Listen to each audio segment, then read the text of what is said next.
USAA Insurance. Making insurance easy is our duty.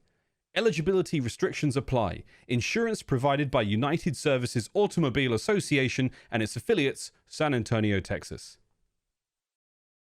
Ladies and gentlemen, it's the moment we've all been waiting for. Very, very close. Here it comes. Where has it been, Joe? Oh my God! Play letting Røkkr know. Unbelievable! They got it! They got it! What was that ending? There's the hype. Welcome to the COD League. Back at it again in the CDL. He takes another, oh, he loses it! He loses it! Oh my God, it's a massacre! Clutch up in a big way. And they are letting them know across the stage. What just happened? Are you kidding? The major is around the corner. It is going to be one hell of a tournament. Do not want to miss it. Atlanta FaZe are your Major 1 champions. They're flawless. The greatest underdog going into the tournament. They take the best team in the league the whole way. They truly are ultra as Their second win on the year. The Major 3 champs. It is Atlanta FaZe. I can't wait, man. This is going to be a blast. Ready to rock and roll. It's madness! Ladies and gentlemen, put your hands together for the victors. This is the COD League.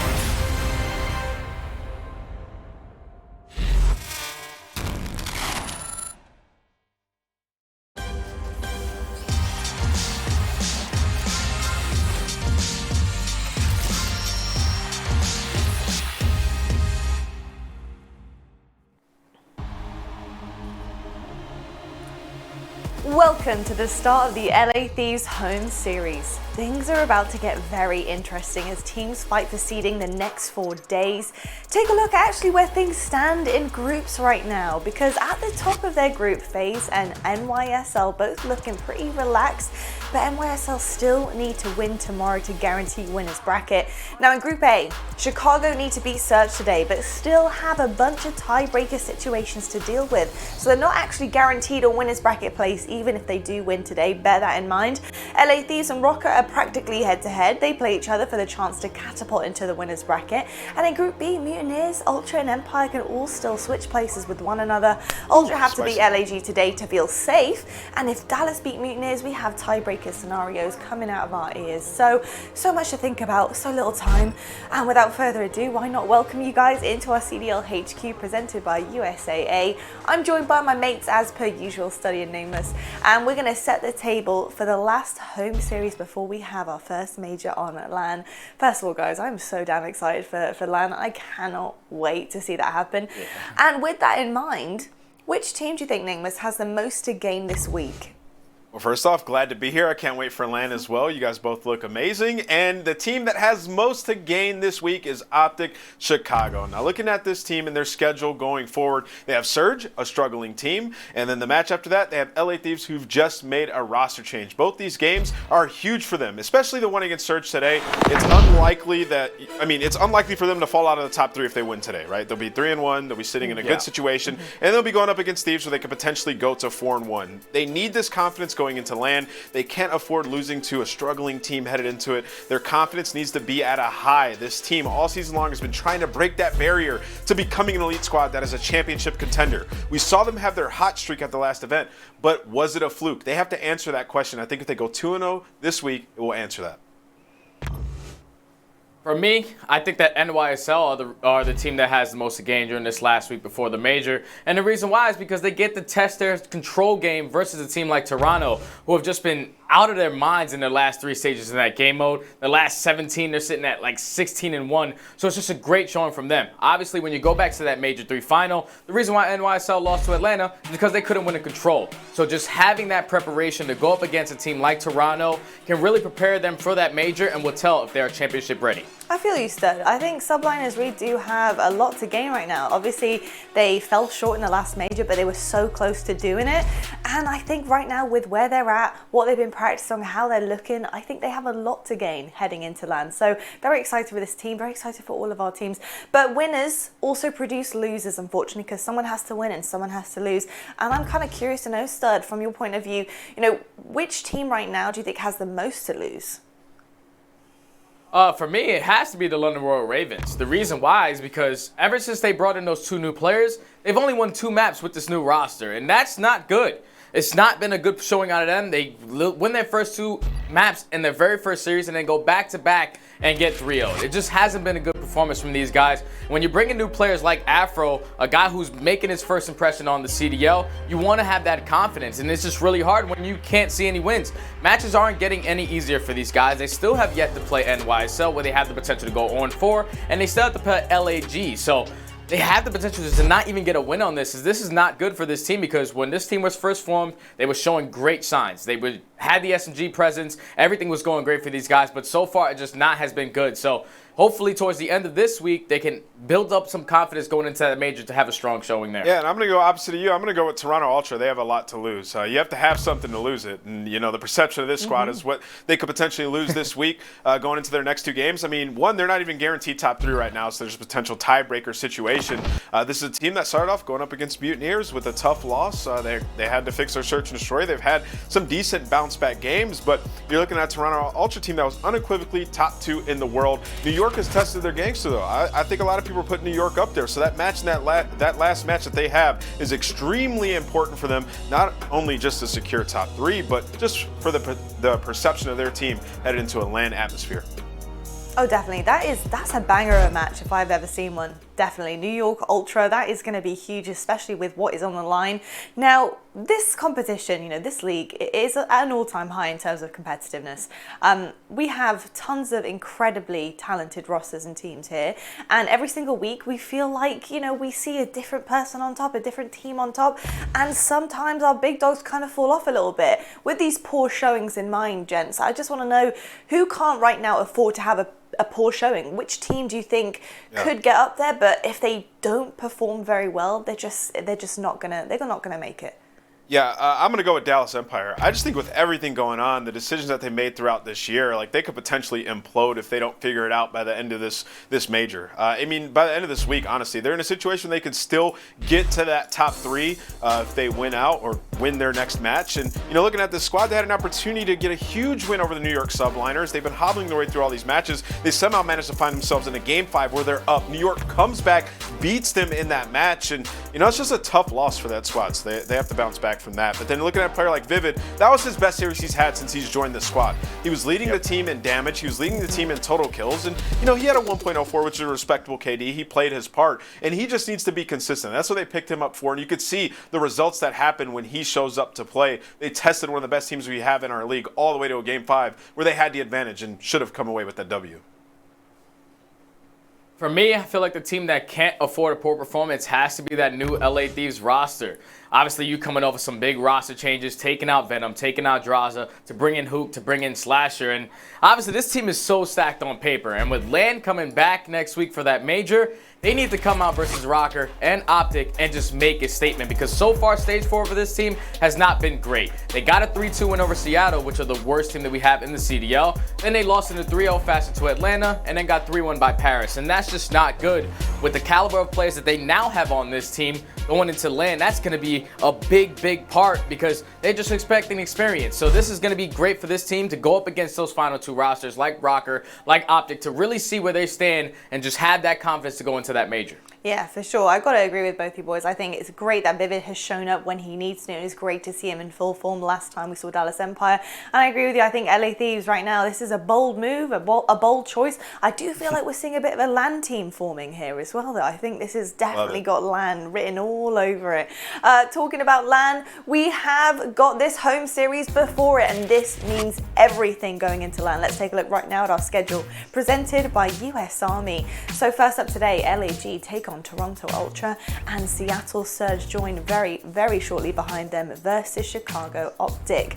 Now Friday's looking pretty good, if I do say so myself. Bear in mind, New York Subliners have to win against London Royal Ravens tomorrow to secure themselves winners of bracket. And we head on over to the weekend. We have a stacked weekend for you, filled with bangers, because every little counts as we go into this schedule here. Now we do have our T-Mobile 5G weekly drop on Saturday, which is Røkkr versus FaZe. Big matchup for that one. Game Fuel marquee match is going to be Mutineers and Empire. And then Sunday, bear in mind we do have our Game Fuel marquee match rounding off your day. LA Thieves take on OpTic, but we also have some bangers spread in between. We do have a fire schedule for everybody this week. It's going to be absolutely incredible. Now it is just about time to get things started here at the Call of Duty League. We're here for the LA Thieves Home Series, bringing you Ultra versus LAG. Lando and Studdy are going to be with you after the break. Studdy, quick, get on over, change your headset, get into the casting booth. You're up, buddy. We'll see you after the break.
Call of Duty League is presented by T-Mobile, now America's largest and fastest 5G network. Set your sights on the competition with T-Mobile, the leader in 5G.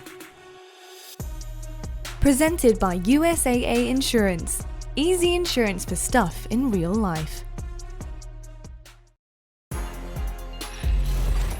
Hello everybody and welcome to day one of the LA Thieves Home Series. Oh boy, it is going to be a great start to the day. It is Toronto Ultra taking on the LA Guerrillas in what should be the perfect way to set up our final week as we head into the stage 4 major. And on topic with that, let's go and take a look quickly at our CDL points presented by Game Fuel. We see a little bit of the disparity there. Atlanta FaZe feeling ever so confident toward the top side, but there could be somewhat of a shift going down between our teams that kind of sit toward the middle side of the pack, which again, you know, we talked about the stage 4 major, we talked about all of these majors, but we got to also discuss how important these games that kind of siphon in to the big picture. But tell you what, folks, it's going to be a great day. Myself and Stud here for you guys on the cast. Stud, we are 1 week away, my friend, from some good old LAN gameplay. Feels good.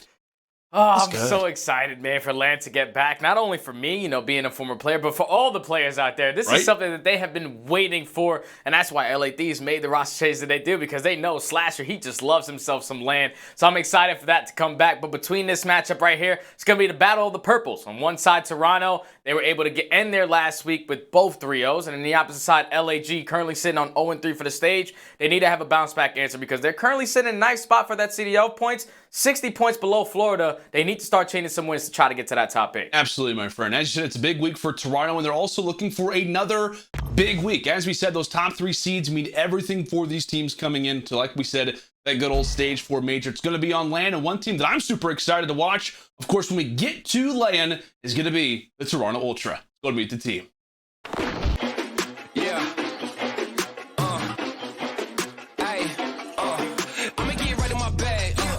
Try to get mad, everybody wanna keep up, don't you know I move too fast, I'ma zip right past, drip all on my swag, why you trying to size me up, you don't wanna try your luck, hot as a stove, what did you know, burn like coal, yeah you know I go, way too hot, yeah I really too cold, I'ma keep going till I hit my goals, better get back when I'm in my zone, do it for the ones that I know back home, did it myself, they ain't put me on, don't you call back if you hear that tone, yeah. Another level, And there you have it. Those are your Toronto Ultra boys, looking ever so beautiful in some good old purple. But as you said, Stud, they've looked great in their past 2 matches. What we say, back-to-back 3-0 dominant wins for this crew. Yeah, and it's just good to see because Toronto Ultra, they're one of the top 3 teams that we have in this game. So they started off stage 4 with that loss to Florida, which really shook up a lot of people. People were not expecting that, including myself, but they were able to bounce back in their following 2 matches, getting that 3-0. And just watching this team, man, this is a team that I feel like has no weaknesses. The only thing that really tends to hurt them a little bit is their S&D game, and it's just the fact that they always try to come out and just not use the similar strats they're used to. And we saw that in their last matchup where they go all the way to a 6-5, but they were able to close it out. They were trying a lot of things in their early rounds, and it obviously wasn't working for them. They go back to what has been working for those guys, and eventually it turns out in a win. And that's the only thing. It's just you want to make sure that you're showing new strategies in that search and destroy game mode because their respawn is looking great. Yeah, it's hard to find a weakness with this Toronto Ultra team, but one roster that at times has been able to find those weaknesses is our very next team. A roster that is looking for the upset, a team that is looking to turn the tide as what has been a difficult stage for them. Let's go and meet the roster, LA Guerrillas. When my friends go, it was simple. When the ends low, switch the tempo. I got right, I got heart, I won't die, I'ma fight. I go down, bet I strike, I go hard day and night. Money on the line, keep calling. Money on the books, need all that. My kids, they'll be ballin'. Got a real bankroll, not for Instagram. My mama on the line, keep calling. Praying for me, know I need all that. Told me it's not about ballin'. Real blessed, but I'm still sinning, man. I got right, I got heart, I won't die, I'ma fight. I go down, bet I strike, I go hard day and night.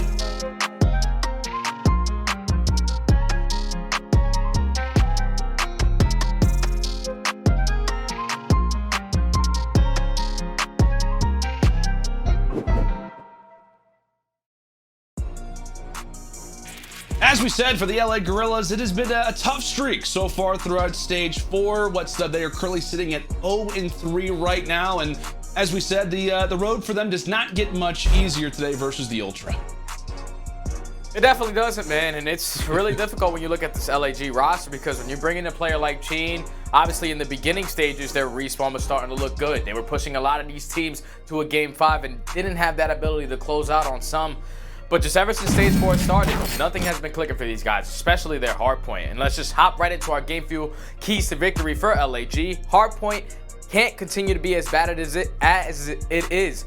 As it has been. Currently 0-5 throughout stage 4, and it's just not been good, man. Just everyone's not putting up the consistent numbers in those respawn game modes, and it's really hurting them. And then Silly, he needs to be better today.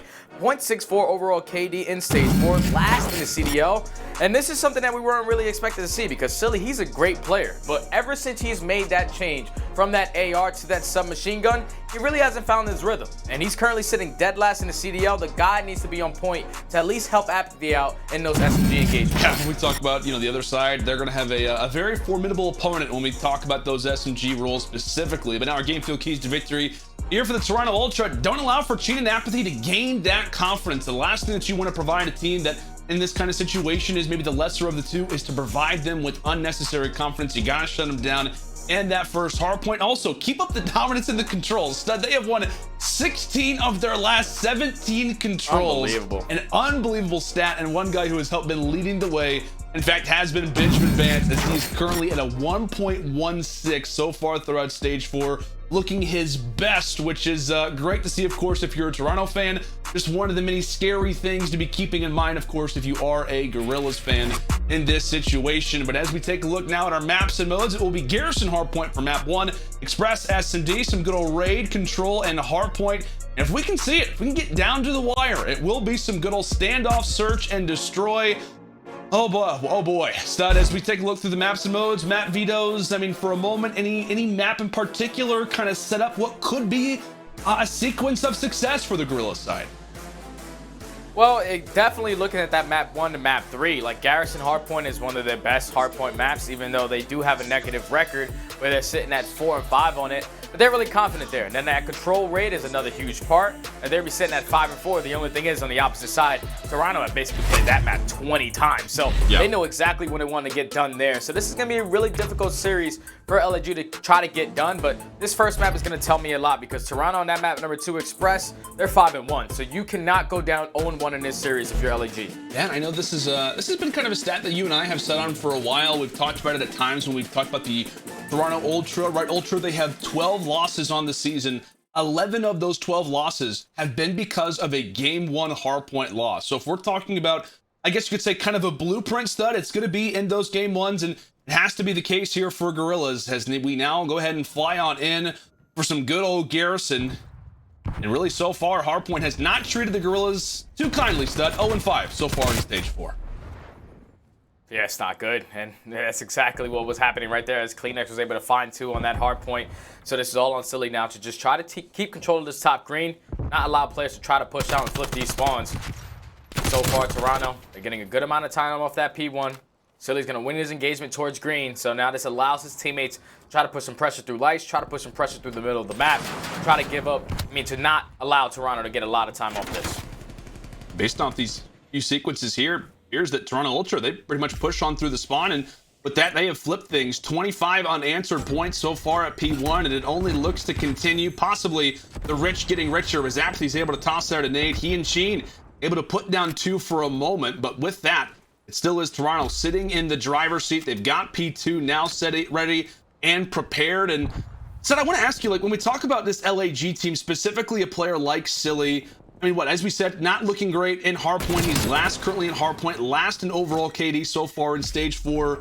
We know a player like him, what he can provide, and I guess coming into a series where you've got some very fast-paced SMG players, how do you want to see his game start to evolve in these last few matches? He just needs to play more around apathy, like not try to make as many individual plays. And the thing is that every time he's in a position, his teammates are dropping. So he has to try to change his play on the fly. And with them not having spawns, it's going to be a lot more difficult because you're continuously fighting from the back foot.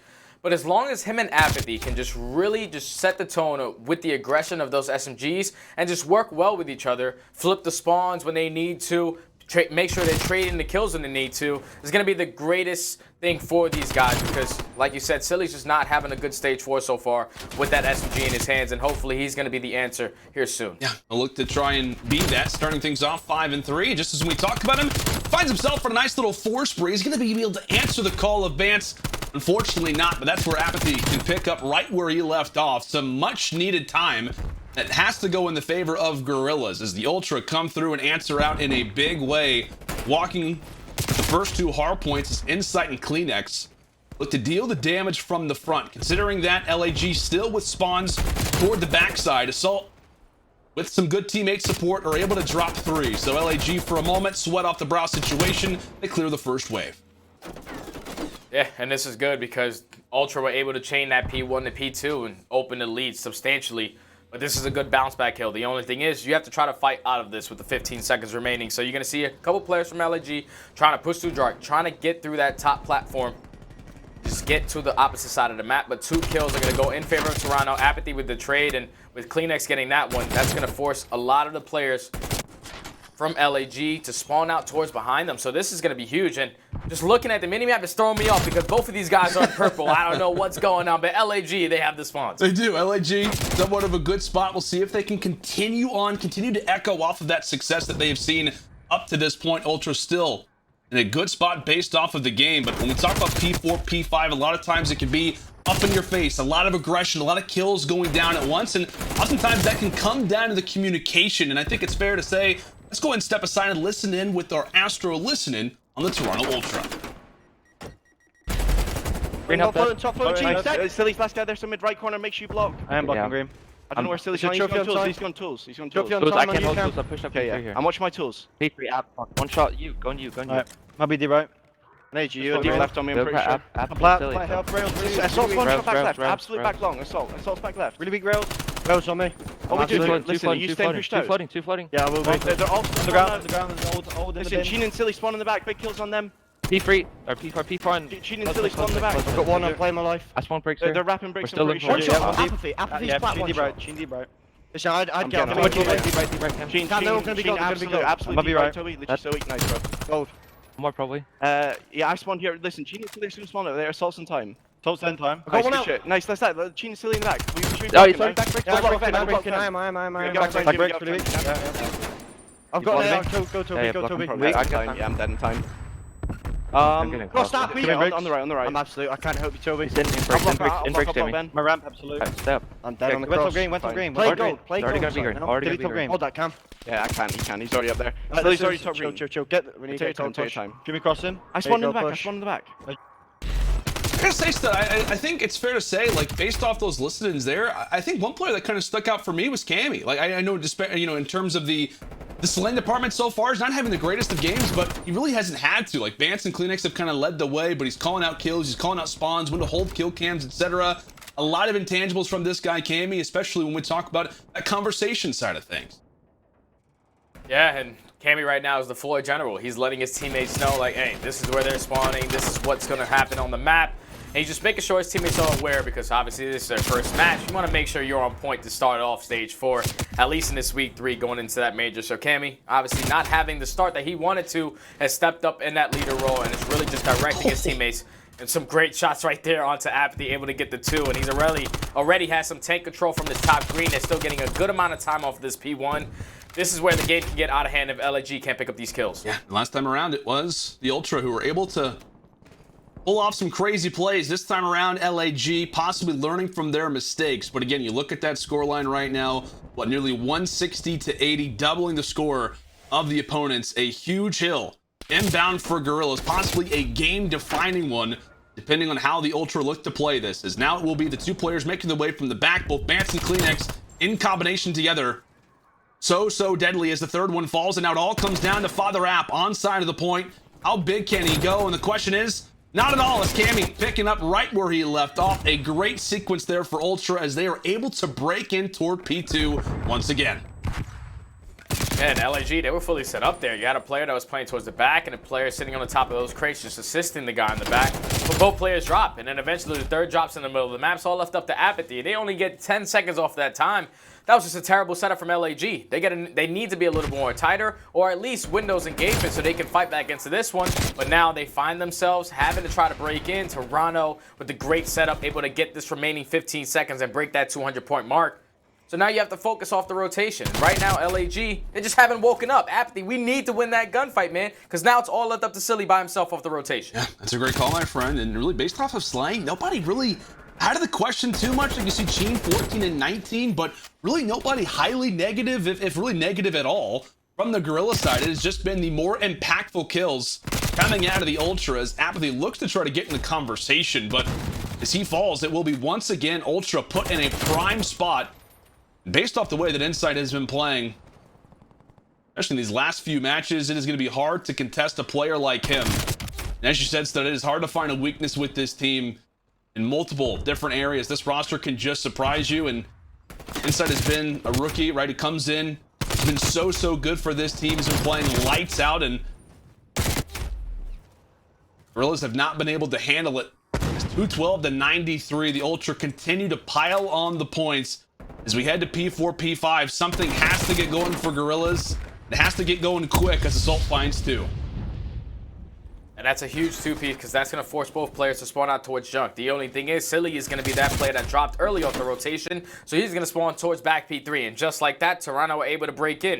You're going to have a split spawn on both sides for LAG. A couple players spawning towards green, still Silly in the back end trying to stay alive, but he's eventually going to fall. So now they're all going to get that green spawn. But Toronto, they just have so much map control right now that LAG, they do not have a breathing room. They need to try to get him because Toronto can close it out here. Absolutely can. Within 20. See what LAG can possibly have up their sleeves. Again, if you're a little bit confused, because it's easy to, right, from back and forth. Both teams, of course, representing purple. Those purple arrows are going to be Guerrillas. White arrows are the Ultra. So with that, Ultra look to try to break on in from the front. Meanwhile, Silly doing everything he can toward middle tanks to try and make something happen. Sheen's now there for a position, but you look at that score and it's just a matter of, is it too little, too late? Is there even a solid opportunity for the Guerrillas to really get back in this one, considering how a lot of those money hills have gone up to this point. Speaking of points, Silly doing everything he can to try to muster up as many as possible. Pulling up some nice movement, but unfortunately there's too many players around him as he quickly begins to fall. It will be a split spawn toward the backside of tanks. Vance with a lot of opportunity to provide some communication. And that comm will come in clutch. Toronto once again within 10 seconds, back and forth, possibly denying the inevitable. As Assault hops onto the point, off the three spree. Chance to maybe gain some streaks, but again, LAG, it's going to take a lot of work to try and make this one look closer. Yeah, it's only a matter of time until Toronto are able to close this out. And one thing that Toronto is so good at doing is that when you're looking at the stats for this team, it's not like someone's going out of this world just dropping an insane amount of kills. It's just everyone across the board. They are chaining their kills at the perfect time to where they're able to get that break, and their teamwork is just on point. So you're going to see them at 247, 136. They can win it over here in Toronto. What a way to start Week 3, Stage 4 with a great opening win. Toronto are up 1-0. I gotta say stuff, like we talked about that a lot throughout this game, was a matter of just like not a huge slaying disparity. Like Gene obviously doesn't have the greatest performance, but not as big as you'd expect. Like, is that more of a credit to what Ultra were able to do, or is that kind of more of a discredit to the LAG side to say, hey, you slayed as well as you could, you still got dominated in the hardpoint? It's definitely more of a credit on the side of Toronto, because the fact that they know what kills they need to get to force those players to spawn out, to execute that break, it's perfect every time. Like, the fact that when they start with that one kill, especially in that P2, they got the one kill in the back, and then the second guy drops, and then they are blocking the spawns at the same time of picking up those kills, so they're going to flip them immediately, and then the third time the player is coming up right behind them, able to get that trade. Like I said, it's just so easy for these guys on their breaks. It's really difficult for other teams to try to break in because their setups are so good, and that's just something that Toronto is so good at doing, especially in hardpoint, is just chaining those kills together, making them all count, and coming out on top with the right play. Yeah, a great call, my friend. Outslayed by 10, yet they get the W the way that they do. LAG, unfortunately, remain winless in hardpoint so far throughout Stage 4. You see it there. 7-game hardpoint losing streak, currently 0-6 so far throughout Stage 4. We talk about how important that Game 1 win is, how crucial it's been for a number of different teams so far throughout this season to take down this Ultra roster. They're not able to strike first. You see a very happy Ultra team. Can they find themselves up 2-0 after our next search and destroy? It is set to be a great one. Make sure to stay with us as it's Express up right after this.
The Call of Duty League is presented by the US Army.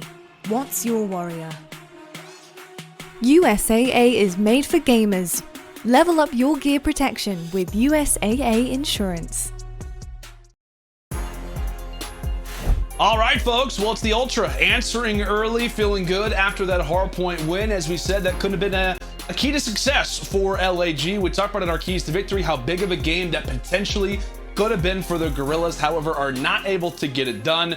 Despite what wasn't a dominant slang performance, ultimately was a dominant scoring victory.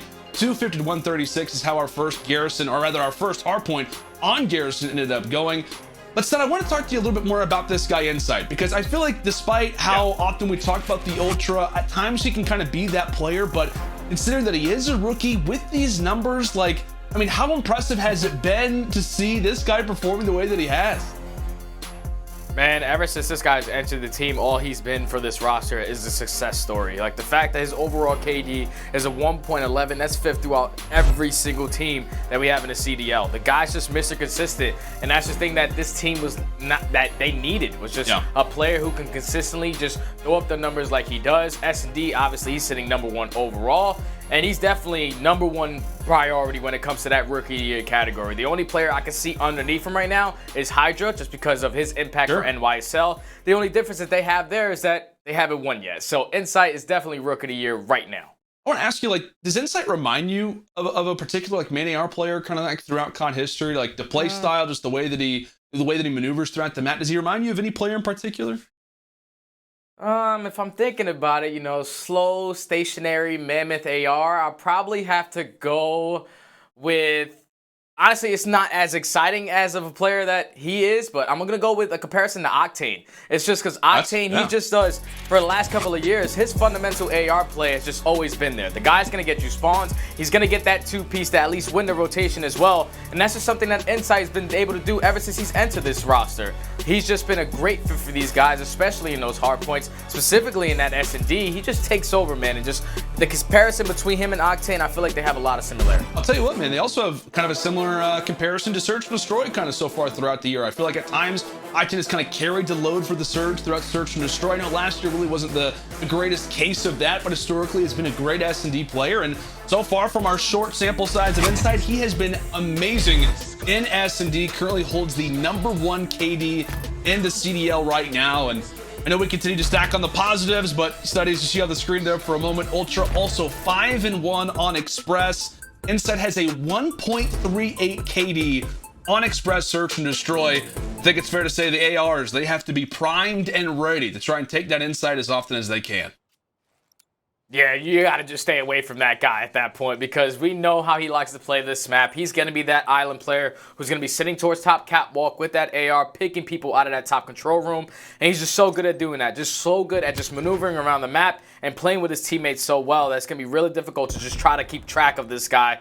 But into this first round, you're going to have a little bit of action that was thrown over toward that A bomb that are going to completely catch the players of LAG off guard. Free bomb plan at B, 4v4 retake. This is the best case scenario right now for the Ultra. Yeah, and I love how they kind of set Insight in a position to succeed, right? He's the one player who can watch the instant cross. FLAG just kind of want to go as fast as they can for the rotation. As Ching falls on top of the train, it is a quick 2 down for the Guerrillas.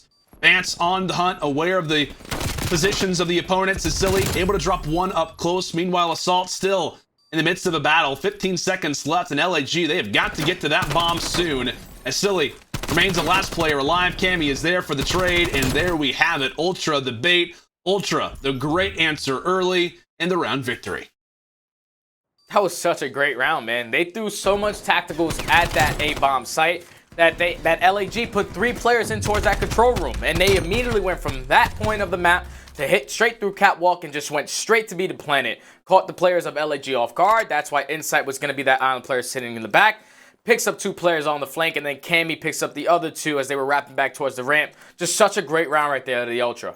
And I feel like when we talk about LAG, you know, they could be kind of more of a slower, methodical team. I know that at time that conversation can kind of, I feel like, get a little bit too overused, but I think that's a perfect example right there. Like Ultra, they have the ability to catch you off guard with their aggression, and then they can punish teams who can kind of move a little bit more slower, methodical throughout the map, as it was expressed there early, but quickly into the action. As it will be Insight left in the 1 versus 3. I don't know about clutch percentage, you know, based off players who can maybe win 1v2s, 1v3s most, but I feel like Insight has been that guy a lot throughout the season. But LAG, they answer back with a great attack round. Yeah, and that was right there, Toronto. They were just feeling themselves. They decided to just double push right up the middle of the map. And unfortunately, they ran into the pre-aim of Assault. He was able to take down one before he got traded, but then he was immediately traded by Chino. So it turns into a 3v2 situation. They find that player who was trying to make a play towards that B bomb. Eventually, it turns to a 3v1, and they take down Insight. So good round right there out of LAG. Now, the only thing is you have to be ready for these audibles. You cannot be 3-stacking one bomb site and then just get caught off guard completely off the rotation. But they're going to chain this up a little bit. They're going to have one player playing in the middle of Ticket Booth, one player towards the catwalk steps, and number 2, which is going to be Assault, sitting on that back train watching this A-bomb site. And you're going to see number 8 in that catwalk step, which is going to be CleanX. He's just trying to time this flank perfectly. But so far, LAG players are not moving, and this should be a free bomb A plant for Toronto. I don't know if I'm blind, but I even despite us being able to see through walls, I didn't even see who shot Sheen in that situation. So props. I think it was Insight, but just goes to show. The attack early, somewhat unknown, but getting shot from multiple angles. Starting to sandwich up as Insight is hungry for 2. Bance cleans up the 3rd. Ultra, they put him right where they want him, get him in the sandwich. That will be another round on the board for Toronto. So that's 2 rounds right now where Toronto had just completely caught them off guard. Like right there, they have a couple players that are a little bit more aggressive towards that B bomb. But they're just getting their bomb plants for free. Like, someone needs to try to contest this. And the LAG players, so far on both offenses, they allow that player who's on the flank, who's going to be the island player, to make a play every time. Like, right there, CleanX, he was that player in towards catwalk. He comes behind Seany and just finds the easiest kill. They're just catching Guerrillas off guard right now. They really need to just make sure they're spreading map and gaining a lot more information on their defensive rounds. Instead, I think to start off this round, I saw Insight kind of just firing at a spawn in toward B. And with that, I think it caught Sheen's attention, and you notice LAG kind of from that moment slowed down a little bit. So we've been saying how the tacticals have made quite a bit of noise. This time, Insight not just firing away randomly, but in fact, right on target. Same thing with Cammy. Interesting start to this one. Is action going down on both sides of the map. A quick 2 versus 4 for Guerrillas, and CleanX watching over his teammate. A free bomb site for the moment, but things can quickly turn around considering the man advantage that Ultra have right now. You see them just not comfortable to put down that bomb until they can at least find a pick, but aBeZy, he gets wiped away. Assault now left in a 1 versus 3. Left between a rock and a hard place. He drops, and that's going to be another round on the board there for Toronto.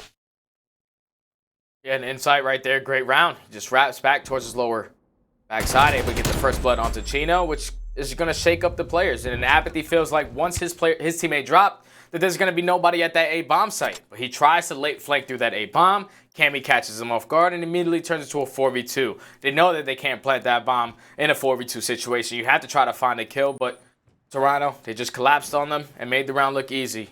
Toronto up 3-1. Essentially looking already at a swing round. LAG, they lose that hard point. Now we're talking about how important the S&D instantly is for them. A major first blood there for Justin Fargo. Silly answers early. They're on to CleanX. Had a great hardpoint performance, played well, but as we said, this is the overall slang numbers. When Ultra were finding kills, they were impactful. Another free plant here over at A, as it will be a 3-man retake for Guerrillas. And this is hard because Toronto have control of their base. So even when they think that they can push through their spawn, they can't. Cammy's able to find that kill onto aBeZy. But you're going to see Assault trying to push to the backside. Insight's going to be able to spot him. That's going to get traded as Silly was able to pick up 1 across the map. And now left in a 1v2 situation with 25 seconds left. He's able to spot Insight. But as he spot both, the double challenge looking like some groundhog just popping out of the ground. Able to get that kill for Toronto. Puts them up 4-1. It's like whack-a-mole, but this is perfect S&D. It is, man. This is perfect S&D right here for Toronto. Oh, man. 3 rounds straight for the Ultra. And, I mean, we're already getting into this conversation stuff. Like, it is 4-1 right now in favor of Toronto. When we talk about just the entirety of this series, how defining is this? I should say, how defining of a round is this for Guerrillas if they have a chance of walking away with this series at all? Well, it's huge, man, because obviously they're 0-1. Their S&D has been their backbone all year. But if they lose this, they're going to go into a map that Toronto has played 20 times. And it is going to be their best control, but Toronto, they're really good at that game mode. Last 17 that they've played, they've won 16. So it's really easy for those guys in this game mode. Insight with some great shots to the wall, able to get that first blood. Silly and Assault, they able to find 2. So now it's a 3v2 situation, finally in favor of LAG. But Bance is able to take down Silly. Now it's going to be a 2v2 with 40 seconds remaining on the clock. And both players from LAG at least camping towards the top. And number 2, Silly's going to be working, Assault is trying to work through the middle of the train, but now it's all left up to Bance. Left up to Bance, and aBeZy most likely has the audio cue. Bance sitting on the 3 spree. Does that matter? Unfortunately, it will not. Is a much needed round, as we said, kind of a swing round early. Another one coming up, but I guess the reason why I asked that question is that I just feel like so early for LAG, just games can get away from them. Like the amount of times that they've been in, 2-0 spots where they have to win the control, or even vice versa. Like just a number of different moments where I feel like they've been acting on the back foot. These series for a lot of our teams can just quickly kind of get brought out from underneath them. The rug quickly swept up. So LAG win a must-need round. When we talk about this game, based off how great that Ultra have been in that control mode, LAG are able to answer back in the biggest way possible. Down 2-4. Now see what they can do in this next defense. And LAG been so formidable in these S&Ds. Defense has been a primary reason for that. Seems to be a free B plant for the moment, stud. And this is not good, man. LAG, they just continuously keep 3-stacking at least one of these bomb sites. And Toronto, they're just blind countering every time. So now this is going to be another 4v4 retake with players having to push to the spawn. They're able to spot insight, so they're going to get that first blood. And that's such a huge pick because now the flank is going to be open. One of these players from Toronto are going to be sitting in the catwalk steps. Vance is going to be watching their low side. Cammy's able to find one, make it a 3v3. The trade is bound to be in as aBeZy's able to find one, but time is starting to tick. They need to try to locate these 2 players and get that defuse. You see aBeZy, he's just looking everywhere that he can. Great shots there on the Bances. Now it all comes down to Kleenex. Able to pick away for the first. Has some sights there onto the bomb, but the defuse has to be in. Tosses out the nade. Can he find the kill onto Silly? Assault quickly punches in the digits, but it will be Silly there for the defense just to ensure that defuse, that deactivation will in fact be a successful one. LAG walking away with these rounds just by the skin of their teeth. You see how important aBeZy was in this one, just searching everywhere he can to clear out this site. Not a whole lot of time, but he finds the kills just when he needs to. LAG back-to-back, stud. Yeah, and that was their first defensive round right there at LAG. And I thought the biggest play right there was them killing inside on the flank, because then the map is open. You can push from both sides. Obviously, you have your spawn control. Now you have their spawn control. So they're all going to be trapped on bomb. Eventually, aBeZy goes in. He's able to find 3 on the round and keep his teammates alive in this game. Toronto, Insight putting down a couple shots towards the slower B side. He's going to know that the pressure is going to be on, so it's time to back out. Make sure you play your life, and this is going to be a free B-bomb plant for LAG. The 4v4 retake is on as 2 players from Ultra are going from both sides. Insight almost playing the role of Oz in that moment, just firing away. LAG realizes, you know what, if we push through this, is there actually anybody back here? Nope, not at all. Simply just Insight. Now on to the retake as the plant is in nice and early. Good control for Guerrillas. Can they bring this one to a 4-4 heading as Bance walks away with the first, and the SMGs continue to deal the damage. Insight from the back is able to help secure the 3rd player, but now it comes down to a 1 versus 1. 15 seconds on the clock. Silly versus Insight, and it's the Røkkr who wins it out. Winsight indeed, giving Toronto their 5th round. A dagger, without a doubt there. So right there was a 2v1 situation. Silly was able to find the first, but the clock wasn't in his favor. Insight knew as much time as he had the time to wrap around that ticket booth and still find that kill as the comms did come in that he has yet to leave that building. So with 14 seconds left, he puts himself in a great position to get that kill and then eventually pick up that defuse. And that one kind of hurts if you're LAG, because it was a 4-4 retake. Fortunately, you get first blooded. Trades don't go in your favor, and then you lose that round to now put Toronto at game point, where they have been dominating on their all-offensive rounds. LAG need to have an answer here. I do not want to see a 3-stack towards 1 bomb, because so far Ultra have just been playing mind games with these guys, but they're deciding to 3-stack towards A. Hopefully this is going to work out for them like in their very first defensive round win. See if it works out. Did they choose correctly over at A? And well, they may not even have the choice. I don't know if Ultra have really set into motion exactly what it is that they want to do. Most likely testing the waters, seeing exactly how their battlefield looks as two line up. The trade, in fact, is in. Player 8 making his way through middle. That's going to be CleanX. And how about that win there versus Cheen? Gives his team the numbers and also can set up for that rotation, a rotation that Toronto are not going to take lightly. Yeah, now with 40 seconds left, they know that the bomb plant is going to be going over towards this B bomb. So Salt, he's going to be this player in a position to try to eliminate him. He's not able to spot the player as he goes for that bomb plant. He's going to give up his position with that shot coming in. Bomb's going to be down. So now both players are going to be in towards ticket booth. aBeZy should have an engagement here soon. And Assault and aBeZy able to find two. So now it's a 1v1 situation.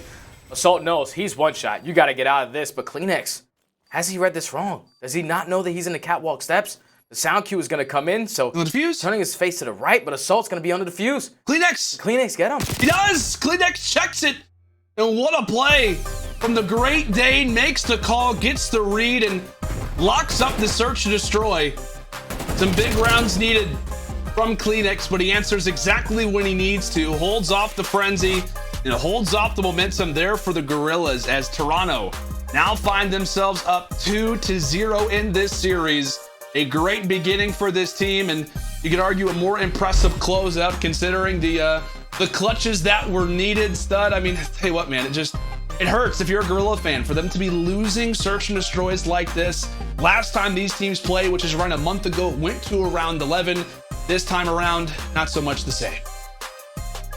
It's not, man, and it's just the mind games that Toronto were able to set off the rip. The very first round, they threw about 6 tacks at that A-bomb site. Yeah. That forces a couple players from LAG to just turtle up towards that ticket booth area, towards that top control building.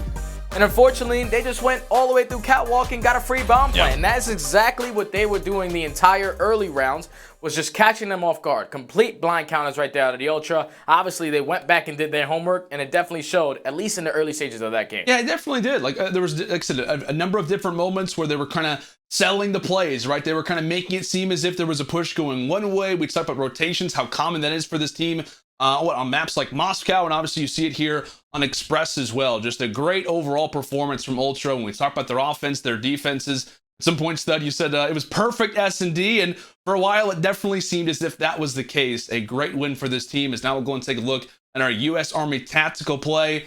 As we said, a number of different major rounds that kind of define this one. A clutch round is the way that we're going to be looking at this.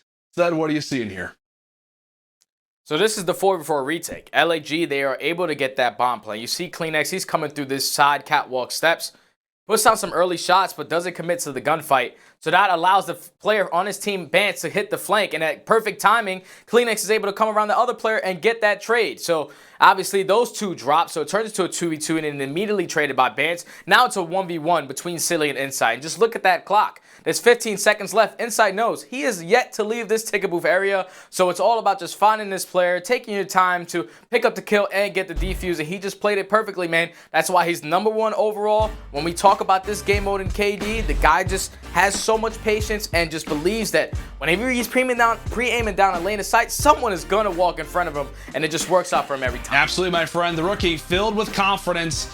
And a great way to lock up this search and destroy as the Ultra, as we said, find themselves up 2-0. Can raid control be the answer for Guerrillas, or can this just be another 3-0 sweep in the cards for Ultra? We'll have all those questions and more answered right after this break.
Call of Duty League is presented by T-Mobile, now America's largest and fastest 5G network. Set your sights on the competition with T-Mobile, the leader in 5G.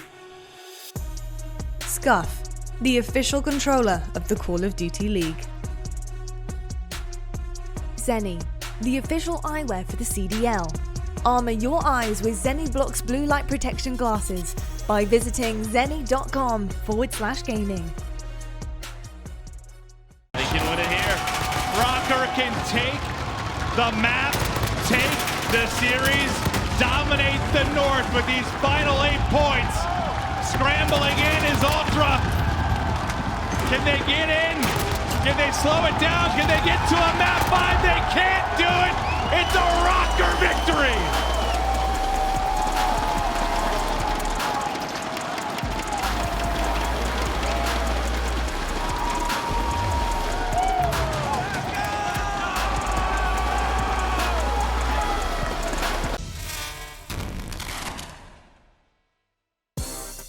That doesn't fire you up. I don't know what will. Just many of the sights and sounds, things to be excited for when we talk about that stage 4 major. Folks, we are returning back to LAN. It is going to be an incredible experience, June 17th to the 20th. Make sure to be tuning into the broadcast, of course, here on YouTube Gaming. It is going to be a blast. I cannot wait, Stud. I know we talked about a number of different things that we're excited for. You and I were even talking about this in the break just a moment ago, saying like, there's just so many guys who we're just excited to see in this LAN environment. It's going to be a blast, my friend.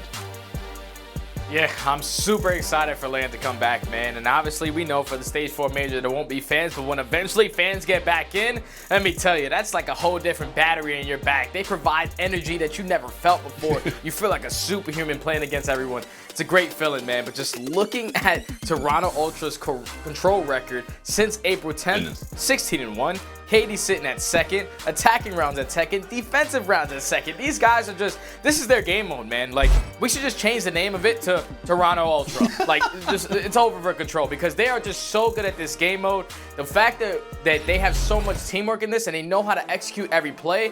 And on a map like Raid, this is going to be easy work for them because this is one of their maps that they have played 20 times. They know exactly how to play every situation. Bans and Kleenex, making sure you're taking control of that kitchen area to force those spawns to either spawn in back laundry or basketball to set up those spawn kills. It's easy for Toronto. Hopefully LAG can show a little fighting chance in this game mode to stay alive in this series. Oh man, and it's not going to be easy. As we said, LAG, if they do lose this game, will in fact be in the elimination bracket for that stage 4 major. And I know we kind of continue on that conversation, how exciting it is going to be in that LAN atmosphere. Unfortunately for a few of our rosters, they're going to be, like I said, with one series. Like, they have literally one series potentially of life, and LAG very well could be one of those rosters that literally are going to start in the elimination bracket, meaning you could go home after playing one game and that's it. We're all super hyped about LAN, how great of an opportunity it's going to be, how wonderful an environment it's going to be for all the players to be able to reunite, and then you just walk in and play one series. A great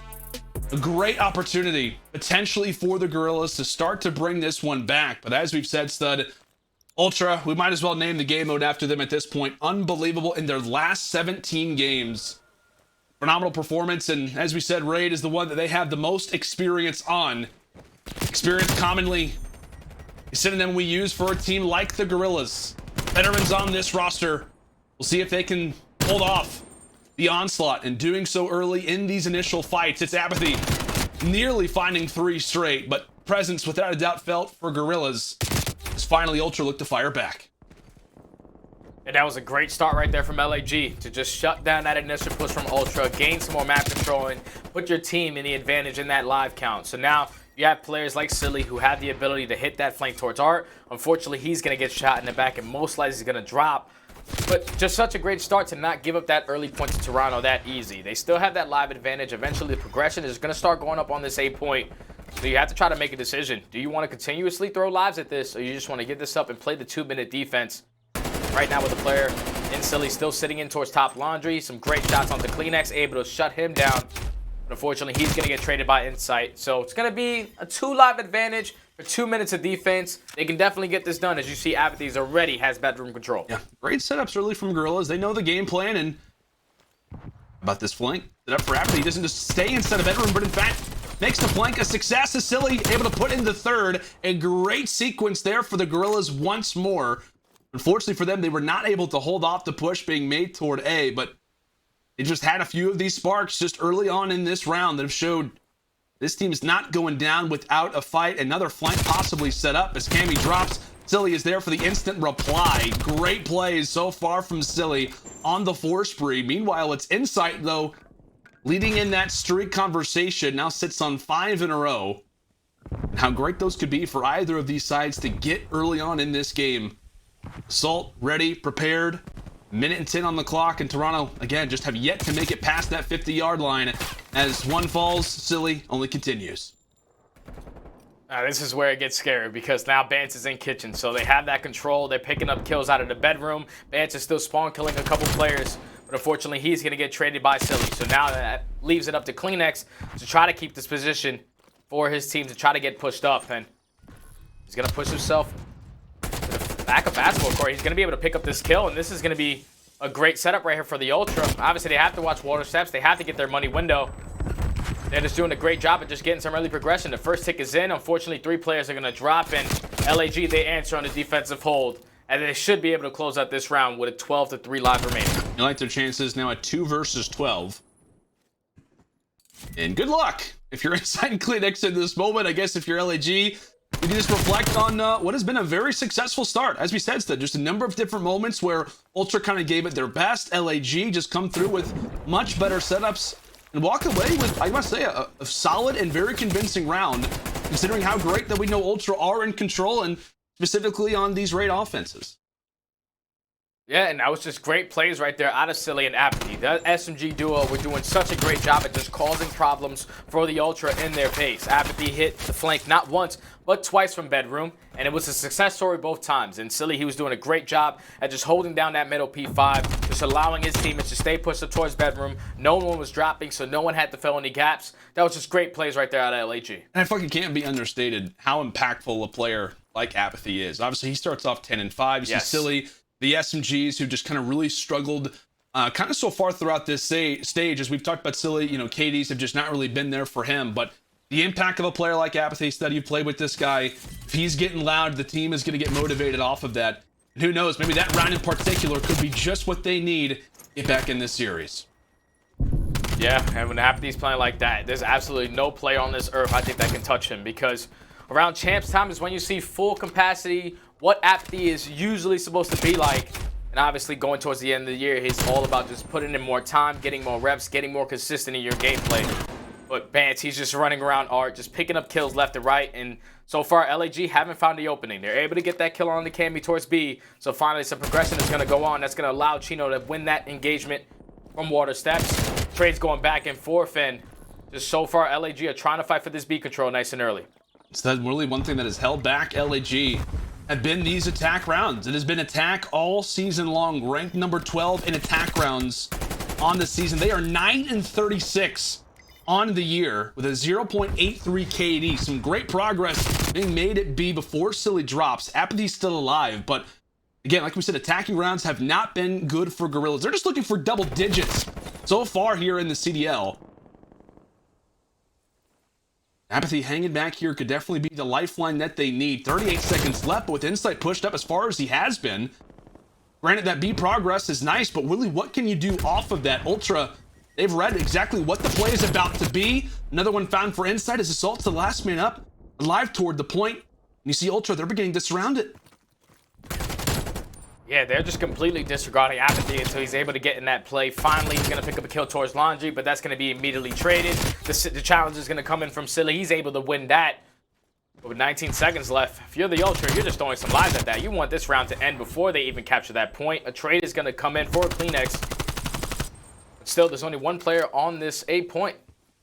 First tick is finally going to come in. You see the aggression from Ultra starting to come through that middle pillars, but 2 players from LAG are able to find those kills. So 8 points should be captured, and time should be extended by a minute.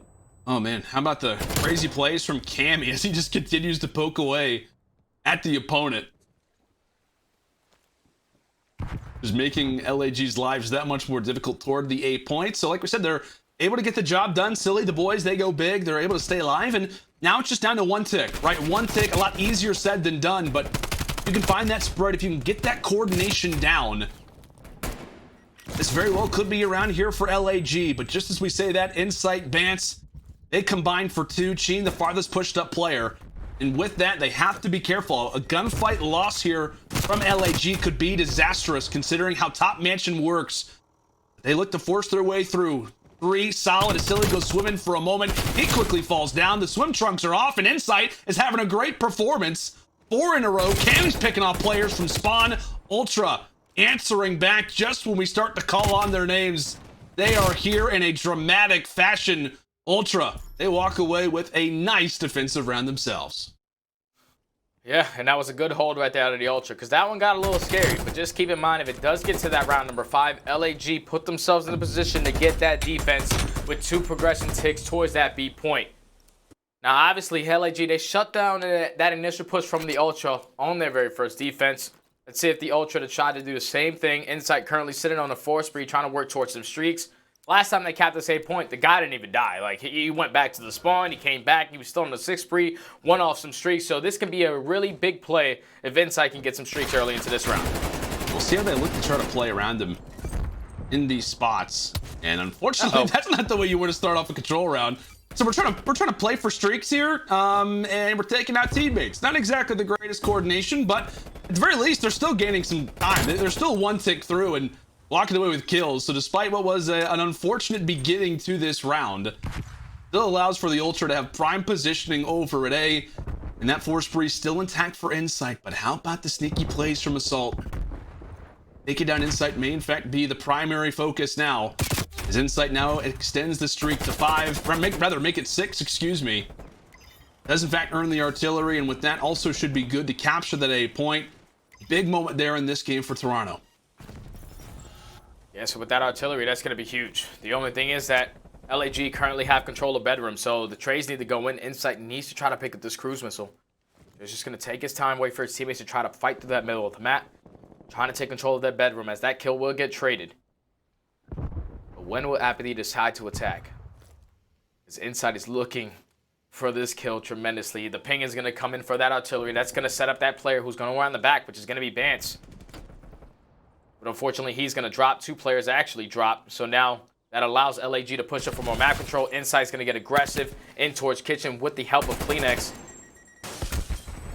They're just fighting for that map control. Just keep in mind, number 2, Assault on the flank, has the potential to make this play. Does indeed. Assault going to go and wrap around toward Garage. Another unfortunate team kill. And Insight so angrily, still waiting for the 7th, the cruise. He can at least smell it at this point. He just wants it. He does indeed. Just give it to him.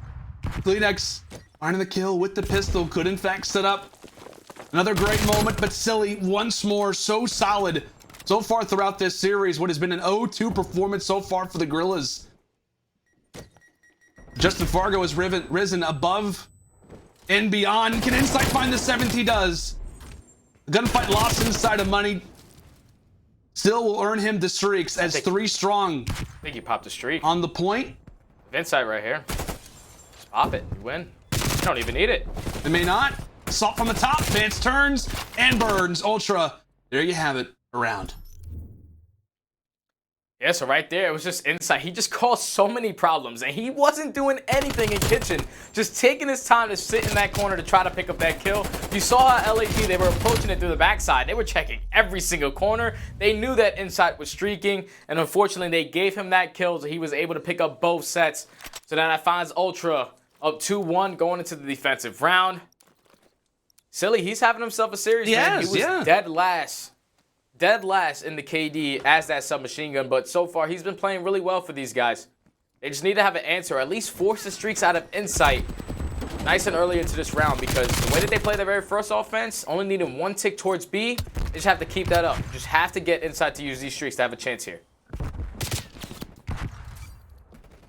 G making some good progress to start. aBeZy and the SMGs, rather the other SMG, begin to heat on up.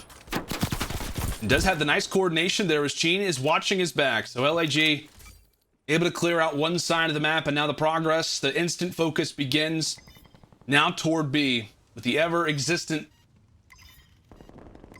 awareness of that streak that could come in at any moment from Insight. Amy still wheeling the damage. Like I said, A going to go in the hands of Guerrillas. 2 minutes and 8 seconds on the clock. What can they do with it? A spot that has become quite well known, quite synonymous with this player. 23 and 10, looks to try and extend it for now. Between two ferns, LAG, no laughing matter, as they will be able to clean up the kills that are necessary. And the flank only continues with that kill on the Kleenex. And they're picking up kills on the bottom of basketball as well, so that's going to force a couple players from Toronto to spawn out towards top laundry. All going to be left up to Cammy. He's going to have full bedroom control, but the pinch is going to be there. Chino is able to win that engagement. And then off spawn, unfortunately, Bance is able to catch Assault, and that's going to give him the artillery. So now you have two sets of streaks on the side of the Ultra. He's going to be able to spot one player trying to earn that cruise missile, but the trophy's going to come in and take down Chino by himself. Fortunate play right there to Chin, but yeah, they're able to walk back in and take control. So now LAG coming off the spawn at the minute 20. They just need to make sure that they keep bedroom control. The key to victory. It's the key to success. Where trophies have got to be in that top 5 MVP candidate. It's true. They are so good. Unbelievable. How many streaks have they ended? How many moments have they caused to collapse as Bance does in fact earn the cruise? So as we said, streaks on Bance quite firmly. Great moment here for Ultra to possibly wrap up this game, but how do LAG rise above it? As Kleenex, he and Cellium have had a number of different great interactions so far, but none superior than that. A great 3 spree. They're out of Insight. Just totally wipes out one portion, one particular side of the map. And LAG just fighting to get out of their base with 30 seconds left. Now becomes the reign of terror. Trying to stay alive in their mansion, but it is quite stormy outside. LAG, 20 seconds on the clock, and it does not get any easier from here. Dance rolls on through, does take down App. And now it's Insight's turn. Just one streak after another. LAG, when will this terror come to an end? When will this storm conclude? Is it his fireworks right now on raid? One player alive, it's aBeZy. He's gone swimming. Can he stay alive? Unfortunately not. And with that, 3 games to 0. Ultra walk away with the sweep and give us a lovely fireworks show to close it out. A lovely fireworks show to close it out, man. That was 30 seconds. They started just raining the streaks. It started with the artillery out of Bance, and then he drops the cruise missile. Make sure it's taking its time on its way down. And then don't worry, I got mine in my back pocket, Insight says. His streaks come out, and that just forces LAG. Eventually, we got to get out of this bedroom. We got to get to that point and stop this clock from going and still try to keep alive. But Toronto, just way too strong in control, man. They make it look easy in that map number 3. Obviously, the first round, when they lost their first offensive push, LAG showed great life. That initial push, getting 4 dead, getting that map control, aBeZy and Silly, just being aggressive with those SMGs, showed them a lot, showed me a new face for these guys, especially in this game mode. But as the rounds went on, as Toronto got more comfortable, they just made it look easy, man. Bance and Insight really took over there. Yeah, they absolutely did. 3-1, improving for the Ultra here in Group B, and well, you see just the numbers there, 4-0 so far, 9th sweep this season, just a number of different accolades on the Ultra side, and obviously it's one team who wins, one team who unfortunately does not.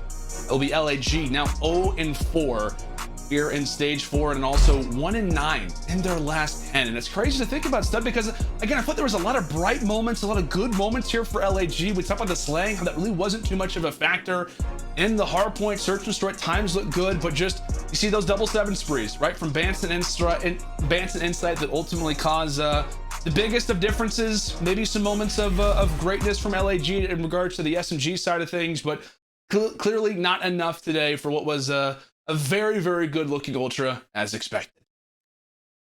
Yeah, it just wasn't enough, but it was a good showing out of the SMG players for LAG. Yeah. Like we said, Silly was sitting dead last in KD throughout all of Stage 4, but he really stepped up that series. That series is mainly on the Assault Rifle players. Chino and Assault just didn't have a good series. Insight and Cammy really took over. If all 4 of those players can get on the same page, that's when we see LAG at their best, obviously. But just right now, it's just inconsistent for these guys, especially in the hard point. Like, it's got to be so devastating when you're rotating early to a hard point and then you're just initially broken. They have to work on their setups going forward. When we talk about a number of different important plays, let's go and take a look at our scuff play of the game. In regards to this control, I believe we're taking a look back at round number 2. I mean, what's that? We're talking about it. LAG, they're able to answer early. Toronto, a nice defensive hold here for them as they were able to answer back in a big way. Yeah, this is just Insight just causing so many problems. And I thought this was going to be the opening for LAG. Once they found both players towards that bedroom, I thought that was what they needed to try to push out. But Insight fills the gap perfectly, able to come down water steps, take down one, and then take down the second, and just keep that spree going on to the next round to eventually pick up streaks. That's just something that Ultra are really good at, man, is just filling the gaps and making the play happen, and they get the job done there to close it out. They do indeed. Toronto, you see the reaction there, some relief, just some overall hype, and maybe a little bit of laughter considering how many streaks that were coming down toward the end of that 4th and final round. A dagger indeed. As now we'll go and take a look at the road to the major. That road not too much longer. A nice game set up for them versus the New York Subliners to close things out. So that's going to be a game to watch without a doubt. Mark your calendars, folks. Yes, it is. Yes, it is. I'm so excited for that match because obviously when you put Toronto, it's really difficult to see who the second best team that we have in the CDL, but we're finally going to get our answer. Between New York and Ultra obviously the better control team, but New York are the better hardpoint team. So that's going to be just a battle from start to finish. Without a doubt, my friend, it's going to be a brawl indeed. As now we're going to take a look at how Social is reacting to this. Of course, our Astro Social soundboard. This one coming through from Harry. Says Toronto Ultra's comms are by far and away the best in the league. So calm, but full of every detail you need. Hashtag strength in the north. So that I think Harry brings up a great point. Harry brings up a phenomenal point. We talk about the comms, how great that those were in the hardpoint. Cammy really kind of leading the troops in a number of different ways, and obviously that very well could have been the difference maker at different moments. LAG, a crafty team, but constantly called out, constantly found out from their opposition, as now that marks 0-4 for the Guerrillas in Stage 4 with their final game left up versus the Royal Raven. Yeah, it just hasn't been good for these guys throughout Stage 4. Obviously, they're pretty consistent in their losses at 1-3, 0-3, 1-3, 0-3, but it's just not good when you're not getting any wins. Yeah. You have world champions in your team. Obviously, you're going to go to LAN and just be super excited to be back in that environment, regardless if you're in loser's bracket or winner's bracket. They just need to have some confidence, man, because they've only won 2 maps so far throughout all of Stage 4. They need to turn the ship around, at least give a good performance in their last final match heading into that major. Yeah, we talk about veteranship, experience, unfortunately was not able to answer the call today as the Ultra do walk away with a nice commanding 3-0 to start off day number 1. But folks, the action does not end here. We do have an interview after this game. It is going to be a very, very happy Benjamin Bance joined alongside by Lottie after the break. Make sure and stay with us.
Call of Duty League is brought to you by GameFuel.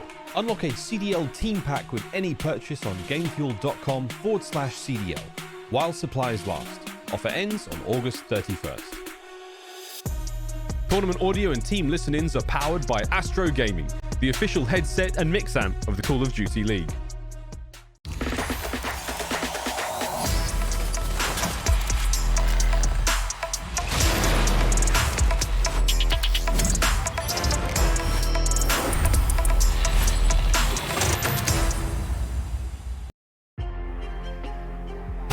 Hello and welcome to your GameFuel Victory Spotlight. Joining me, I have the wonderful Bance from Toronto Ultra. First of all, bro, congratulations on that dub. Epic stuff from you guys as per usual. Now, you got one more match coming on Sunday against NYSL. Did you guys kind of like circle them out at the beginning of this stage? Did you guys have your eye on this match right from the get-go as the stage began? Kind of, yeah. Obviously, they've just come off a second. They're probably they're one of the best teams in the game right now, alongside Atlanta.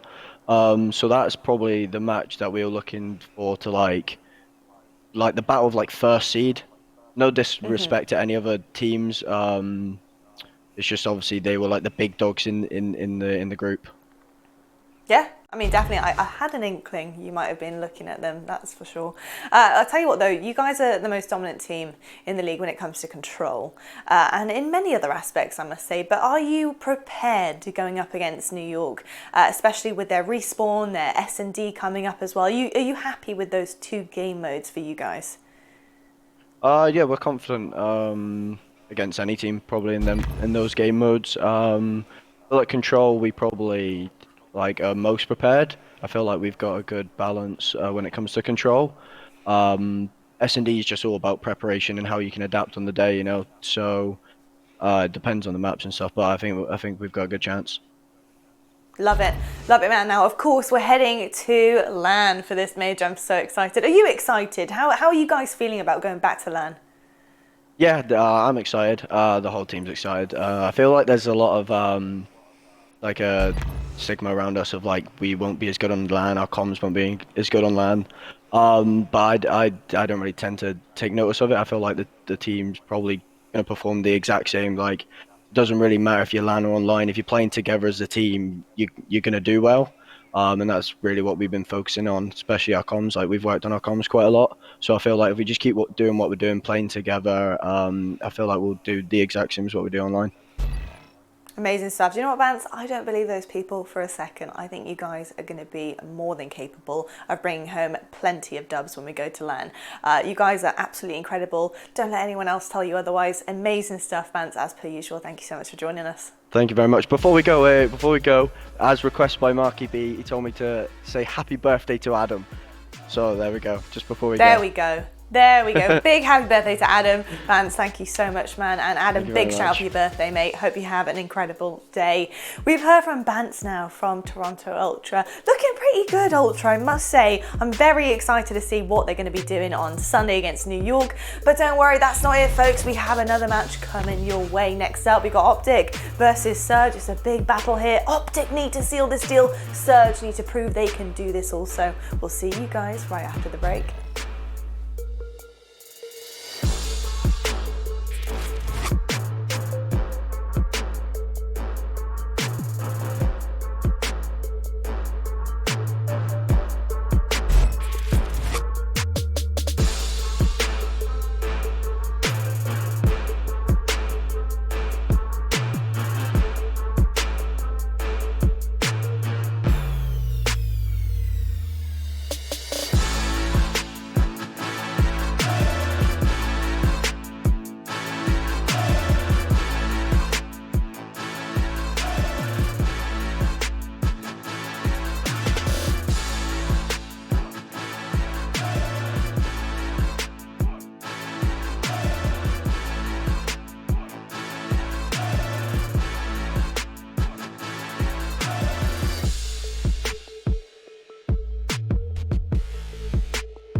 The Call of Duty League is presented by T-Mobile, now America's largest and fastest 5G network.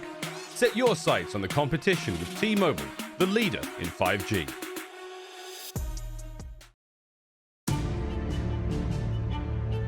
Welcome back, guys and gals, to the LA Thieves Home Series. It is day one as we take a nice little look at the Disney Concert Hall. How about that? Wish I could go there, but unfortunately, I'm stuck in Dallas, Texas, in my bedroom, which is where I'm happy to be because I get to bring you all the action, of course, myself and Stud for the call, as we've got a great way to close out the day. OpTic Chicago taking on the Seattle Surge. Some big implications. In Group A so far throughout Stage 4. Currently, FaZe primarily sitting at 4-0. A victory here for OpTic would be big. Does not guarantee anything, but it surely sets them in a good pace. A win here would put them at 3-1. A loss here for Surge would not treat them so kindly, so that a loss here for Surge does in fact guarantee them a elimination bracket slot there at the Stage 4 Major. Again, another awesome series to come. I'm hoping for not back-to-back 3-0s. We got to at least get ourselves a Game 4, but we deserve it. Yeah, man, I feel like the last 7 series that we've casted have all been 3Ls. I don't want to put that into the air, but it kind of sucks. I want to see these matches go all the way to the end. And in this series, obviously, you got OpTic, who throughout Stage 4, the only match that they have looked normal was versus Atlanta, which they just got destroyed, and that's been 2 times now. But on the opposite side, you have Seattle, who have yet to just find their footing, man. They are currently on a 10-game losing spree, 0-3 in this stage. They need to start building some confidence, and hopefully, knowing that you're going to land for that major, that'll start changing a lot up for a little bit for them. Yeah, absolutely. And I know OpTic has talked about, how excited that they are to get to land this W here could kind of set them on a nice course to eventually get there. So we are not far away, friends. We are not far away by any means. But again, a team that has looked totally different since that Stage 3 Major, have totally turned around what was kind of a dry spell for a moment, is in fact our next team. Let's go and meet the crew, OpTic Chicago.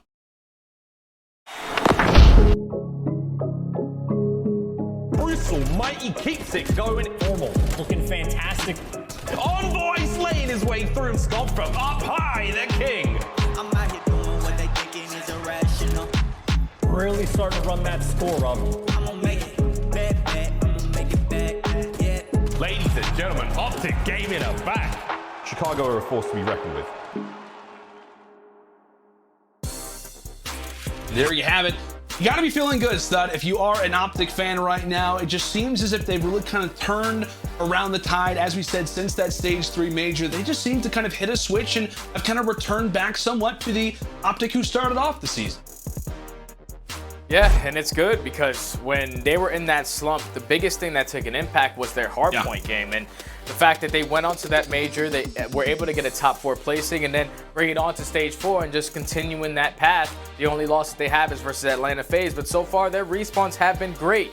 They've been turning up in that hardpoint game. Every time, the thing that they had a problem with before was just their setups, and that was just something that they definitely have been working on. At Scump, he's just taking a lot of long routes, and that's why the guy is just stepped up to a whole different level. I'm pretty sure he's sitting at a 1.16 KD so far throughout Stage 4. The guy is just really doing all the dirty work, and it's showing because their hardpoint game has only been improved. It has been, my friend. Their hardpoint has looked fantastic. They're just seeming to kind of hit the same levels again that we kind of expect for this team to reach. But one roster who is desperately trying to spoil the party, a team that, again, if a loss today, they will in fact be in the elimination bracket coming in toward that Stage 4 Major. They're looking to break the losing streak. Can they do it today? Let's go ahead and meet the Seattle Surge.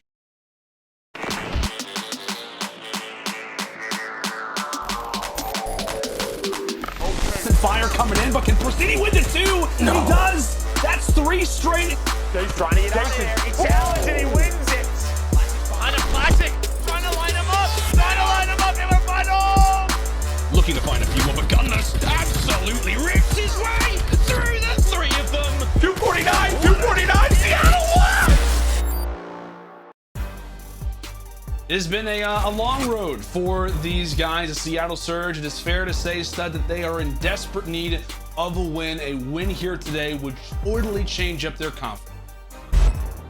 Yeah, man, they're in desperate need of a win, like you said, man. Currently on a 10-game loss spree. That's the highest that we have on the record for any team in the CDL. Last year was Minnesota. This year it's Seattle. But just when you talk about this team, this is a team that's just so close at almost winning. Like, that's the thing about Seattle, is that they have the firepower, they have the talent to get the job done. but they just can't get it done, and that's the thing. But let's just hop right into our game field keys to victory for Seattle. S&D used to be the Surge's backbone. Haven't been able to rely on it in this stage. Currently sitting at 0-4 today. This is not good because obviously they went to a Game 5 versus LA Thieves. They lose that series in a 3-2 series. And then the SMGs need to turn it around today. S&D so far, Prestinni's at a 0.8, which is sitting at 46 throughout the entire CDL, and Classic at a 0.73. They're back-to-back, 46 and 47. Both of those guys need to be on point because Gunless and Octane, they've been playing great so far. And then obviously that last key to victory, you just need to make sure that they build the momentum nice and early for this team. It's just been so hard because you know that control struggle. If they can come out and try to take that control map, they're currently on a 10-game loss streak in that game mode as well. It'd be really difficult, man. They're sitting in that 12th spot. They need to turn up today. Yeah, they have to turn it up today, but we'll go and now transfer the conversation now to OpTic for our game fuel keys to victory here for Chicago. Start off this series hot, right? Do not give the Surge the chance to answer early. Do not give any unnecessary confidence to a team that could really use it right now, right? Also on that same sheet of music, SMGs, they have improved drastically from stage 3 to stage 4. You see Envoy goes from a 1.01 to a 1.06, most notably the King from a 1 to a 1.16, his best stage to date up into this point so far throughout this season. And then finally, Formal hasn't been the greatest in control, currently sits at last right now in stage 4 with that KD of a 0.53. We talked about Lan, obviously he's been quite outspoken about it, just says cannot wait to get there. And you know, despite what currently has been more of a lackluster performance in that game mode stud, the rest of the team has rallied. As we said, the SMGs, they've been on point. Dashy has been lining it up, especially in those hard points. Speaking of hard points, our first one is in fact going to be on Raid Moscow S&D for game 2. Checkmate sits in the center and also will in fact be our game 4 for the hard point. And if it comes down to it, a Raid S&D will in fact be the finish line. So as we take a look through these maps, we'll go and focus in on that first one, Raid hardpoint to start. How do you feel about this one specifically for Seattle, right? We've talked about this team situation that they're in. We have a good understanding of what most likely is going to be OpTic Chicago today, but how do you feel about the Surge on this map specifically? I really like the Surge on this map because they obviously have a better record sitting at 4-2. On the opposite side, you have Chicago who are at 4-5. But just looking at those maps, if it gets to that control and if it gets to the later parts of this series, it's heavily favored for OpTic. Obviously, we know the struggles for Seattle when you talk about that control game mode, but even on hardpoint checkmate, they're sitting at 2-6, where OpTic, they've only lost it once and they've won it 7 times. So they need to come out and have an early response, at least in this first map, because that next map in Moscow, OpTic have played it 11 times. They went 5-5 multiple times, they got 1v3 multiple times, and they know the ins and out of that map. So Seattle, they need to have an answer early on this map number 1. They do, and so far in opening hardpoint, Seattle, they've been quite solid, right? I think they're 2-1 in opening hardpoint so far. HP has been their success, 3-2 in hardpoint so far throughout stage 4.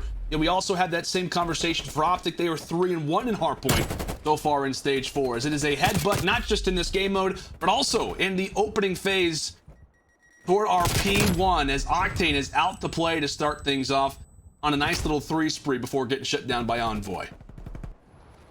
I just saw Prestinni with an AR. I don't know if that's the initial gunfight thing that they were trying to work up to try to get some early kills to get that map control. But we'll see how that turns out. As Scump, he's holding down Laundry to the best of his ability. He's able to get 4 kills in a row. He's going to turn around and get the 5th. Already going to be on a 5 spree, and that's a good way to start the game for the King, man. Unfortunately, not able to pick up some streaks, but gives his teammates enough time to get that map control and to gain some good time off of this P1. And with the push that they have set up, you do see one player kind of off of spawn. That's going to be Classic, who's making his way through middle.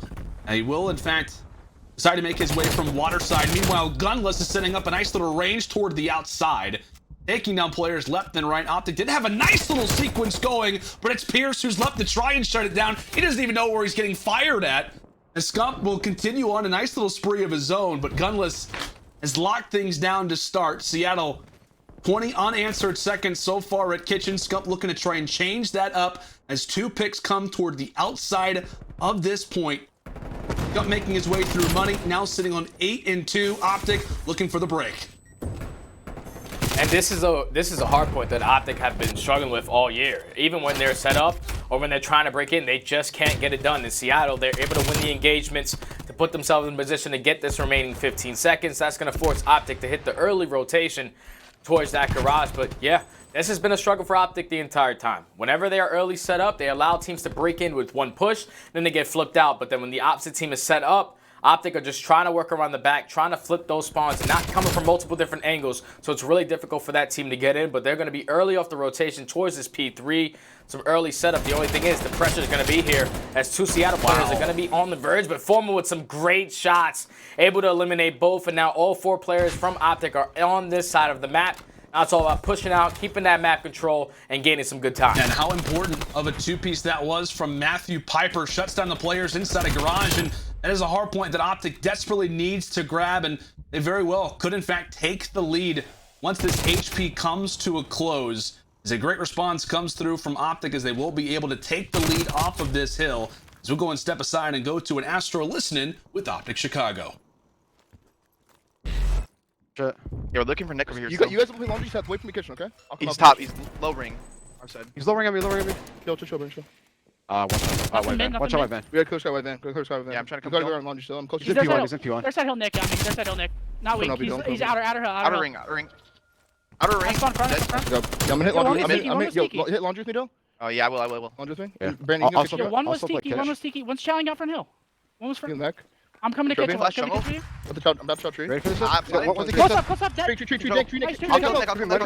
I'm hitting him. Nick dead. Back left. I got time. Yo, someone.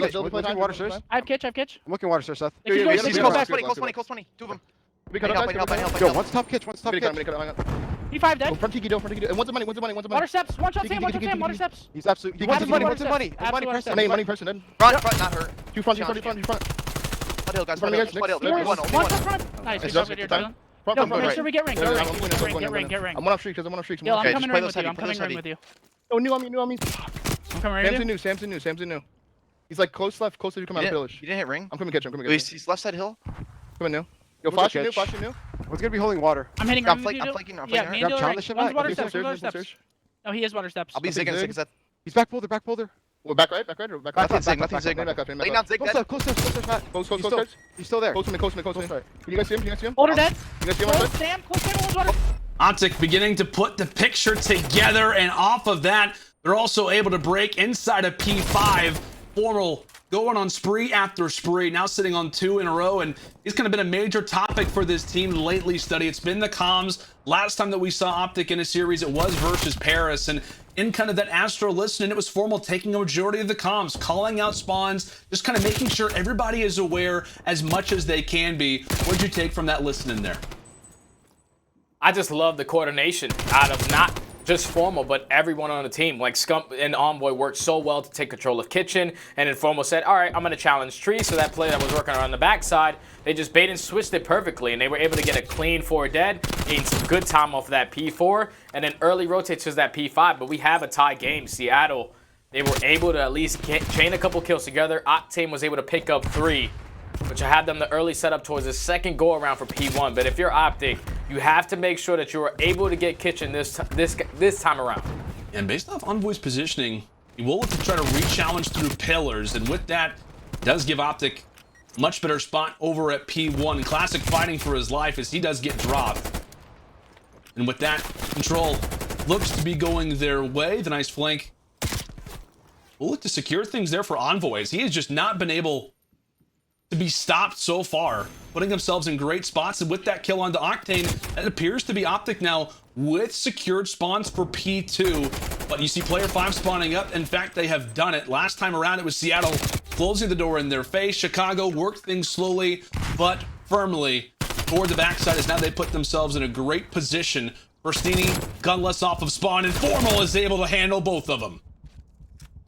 And that is just great work right there out of Formal and Dashy, just staying alive in this point, just making sure that they're able to pick up these kills. Formal keeping that back control. You're going to see he's going to be playing deep back, able to catch Classic. He's trying to flip those spawns. The second player is trying to come up pocket.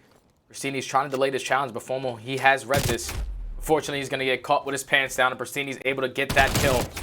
But so far, OpTic, they've done a good hold. The only thing is they're allowing Seattle to break right through the front. They're still getting these back spawns. You need to try to break into this to get this good amount of time and force Seattle to rotate. And we'll see how this kind of headbutt, if you will, not just in P1, but also inside the kitchen, how this one does work out based off the spawns. A very neck and neck game, and Scump decides just to go ahead and rush on through. Does eventually drop, but it will be OpTic still with those spawns toward back kitchen, and Seattle will be good. I call it out for a moment though, just because at times things inside a kitchen can get a little bit weird. At times the team, spawns in jungle. The team who is holding the hill can kind of actually and accidentally cause the team with the non-preferred side to get those spawns for Garage. So Seattle, they do handle it well. And now they're set up for Garage. Last time around it was Chicago who held things well. Making their way through the weight room as Gunless is there to strong arm one. Octane from the side. Quite a bit of 74U look so far from him. Kind of playing somewhat of a flex role so far throughout this game and putting it to good use. 19 and 12 there for Octane. And this has been a great hold right here from the Surge. Like OpTic continuously trying to push through Art, trying to get through Gym side, and they just were getting shut down every single time. So now that's going to force OpTic to hit that rotation. Surge have the lead, and they're going to be able to get this remaining 20 seconds. The good thing that they took down Octane right there, because he was streaking a little bit. If you allow him to pick up some streaks, that'll be the worst case scenario, but they're able to get this remaining junk time. The only thing is OpTic are going to be early set up from this bottom side, so Seattle have the top side control. If they can chain a couple of these kills together, it will spawn the OpTic players out. Let's see how they attack this. A big break opportunity. You see the 3 versus 4 fight. They look to try to get rid of trophies. Only player off the spawn, it's going to be Gunless. However, he's inside a kitchen, and here comes the brawl. Who can hold it? Rather, in the push, be successful as one player makes his way through the back. It's going to be Classic, but can't finish off the kill. Waiting for teammate support, but it's not going to be there in time, and now Gunless, somewhat of a staggered push, takes down Scump inside of the small room, but what could have been there from the Surge, just unfortunate timing that will generate this basketball court to continue to go the way of OpTic. A great headshot there out of Envoy, extends his streak now to 4 in a row. And Chicago reaches that double century mark and look good to grab the final 10 seconds. Yeah, and you're going into a final P5, and this is where Route gets paid. So Envoy, unfortunately, he's going to get read out by Prestinni, so that's going to be the play shut down. So early setup is going to be in for Seattle. See a couple players from OpTic trying to attack towards kitchen. This is going to be a big one-on-one gunfight for Scump onto Gunless. So far, Seattle, they're just holding. Envoy and Scump are able to win those engagements, so the pinch is going to be in. That's going to be 3 down. Last player is going to be Water Steps, which is going to be Prestinni. He's going to drop, and now OpTic are fully set up. They know that all they have to do is just watch Zig and Water, and this game is basically over. Very well could be. Octane looking for the shots, able to make it land, and with that, it will free up the HP now toward the side of Seattle. Somewhat of a slow beginning for Prestinni, but finds a major kill once again toward the flank. As they will be able to delay this at least toward our next hard point, keeping things in mind. Envoy once more on the flank. How often is he going to be able to walk away with plays like this? Seattle finally able to handle business, but Envoy at least is able to level the playing field for the moment. 225, 225. A quick little rotation, a brisk walk, rather, through the pillars to get toward our next HP. Seattle within 15 of locking this one up. OpTic now in a prime spot, but what does the push look like from the Surge? Dashy sitting over toward the rocks. Meanwhile, it's going to set up Formal with a nice little bait and switch. A quick 2 there for Matthew Piper. Now make it 5 in a row. OpTic, a great opportunity to maybe walk away with this, but now it's Gunless's turn. Sprees everywhere as Seattle managed to break their way in, and it's Pierce laughing his way into the point. 240 to 232. Seattle in a great spot to potentially get this one done. Prestinni once more. That's going to be 2. 3 seconds left, and Chicago cannot get to the point, and Seattle answer early in a wonderful and masterful hard point. Back and forth we went, but Raid will go to the corner of the Surge. Yes, and that final rotation towards that P1. Formal was able to get 3 kills in that middle pillar. The only thing is that the hell hasn't popped yet. So Seattle, they know route man gets paid. And even if Octane has an AR in his hand, he's still going to take that long route and win that engagement. He takes his time to go around Water, jumps up towards Pocket, and wins such a huge one-on-one versus Envoy towards the backside of Laundry, which eventually sets up that pinch. And then Gunless on the opposite side in Art, when Formal was picking up all those kills in the middle of the raid, he was able to find 2 and work that streak on to eventually close it out on that 6th spree, but then forces all of OpTic to spawn out towards Driveway. If Formal picks up those kills, he got all those kills. But if someone just simply traded Gunless right there, OpTic would have been set up. But unfortunately, that Gunless make the play, and Seattle, a great first hard point. Great first hard point, a back and forth one. to put it lightly. As we said, 4-2. It's been a great game mode so far for Seattle. Despite being winless in stage 4, despite being on this losing streak, Hardpoint has treated them nicely over the past few weeks in these opening hardpoints as well. It has been a solid one to start for these boys, but like I said, it's a back and forth hardpoint one that I'm sure we're going to take a look back at quite a few times. And I guess our first opportunity to do that would in fact be in our USAA coverage moment. Specifically, we're taking a look at Prestinni and Gunless toward the stretch of this game. Things start to get close. It comes down to the wire. But Stud, break it down for me. How to surge, rally back, and walk away with this one. So you see number 7 in Octane, actually number 1, he was able to win that gunfight. So now Formal, he finds 2. But Gunless on the opposite side of White Van was able to take down Scump and then take down Envoy. So then once they eliminate Formal, he knows all I got to do is turn around and find this easy kill towards Driveway. And then now at this point, Seattle know. It's all about just staying alive, making sure we're keeping that aggression up towards the middle of the map. And that's exactly what Prestinni was able to do. Taking down those 2 players, just keeping that control, forcing all of OpTic to spawn out back guard is exactly what Seattle wanted to happen there. And they get the job done in that first map. You see the hype coming through from Pierce, goes off on the streak, and a very happy Surge lineup. Now coming into the S&D, can they start to bring things back? Can they start to chain a few game modes together? A happy Prestinni, a happy Surge. Can OpTic reply? We'll have all those questions answered when we head to Moscow after this break.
Call of Duty League is presented by T-Mobile, now America's largest and fastest 5G network. Set your sights on the competition with T-Mobile, the leader in 5G.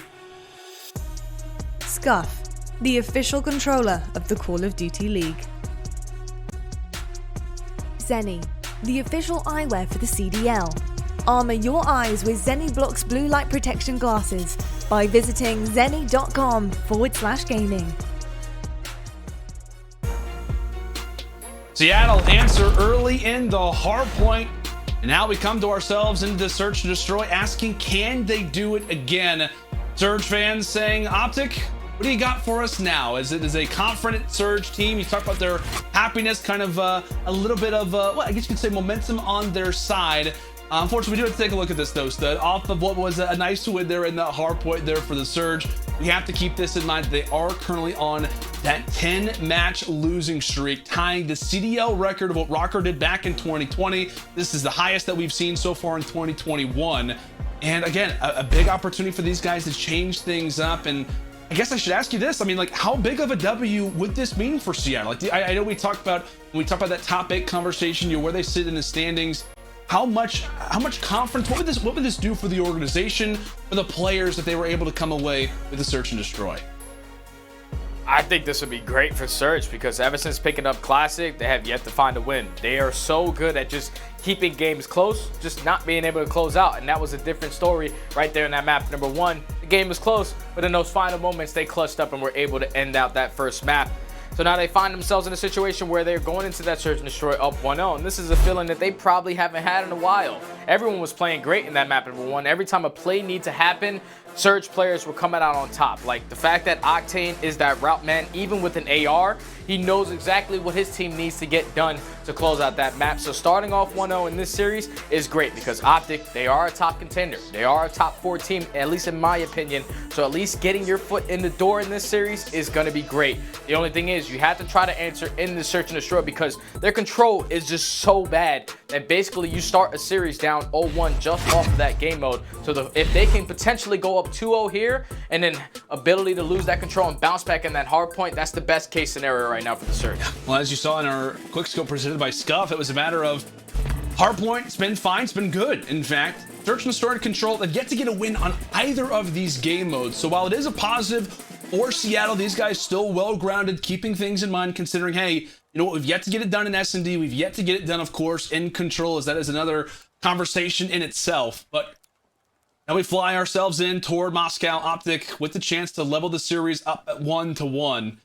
The conversation could not be brighter in terms of what this would mean for Seattle, what this could change up if they were able to come away with the victory. But conversation set aside, let's go and hop right into round number 1. Chicago starting off on the attacking side, and Classic with the first blood. Formal there for the reply quickly on the nade.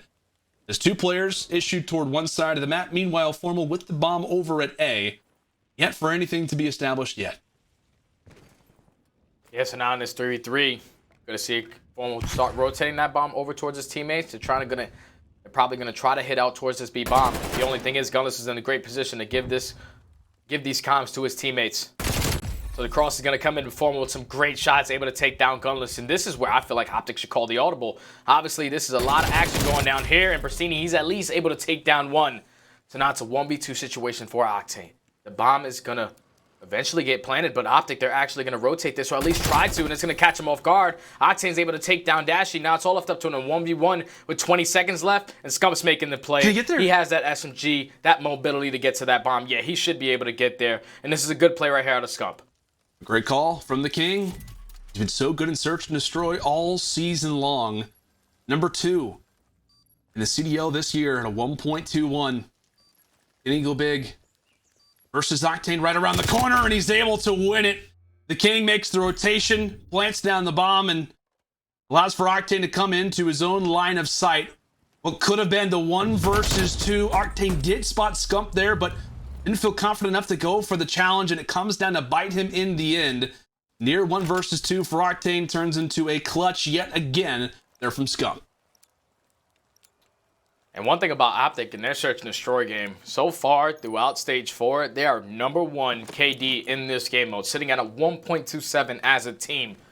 So their S&D has been on point, and that was a good opening round to start this one off. The only thing is the action is all going down at this A bomb site.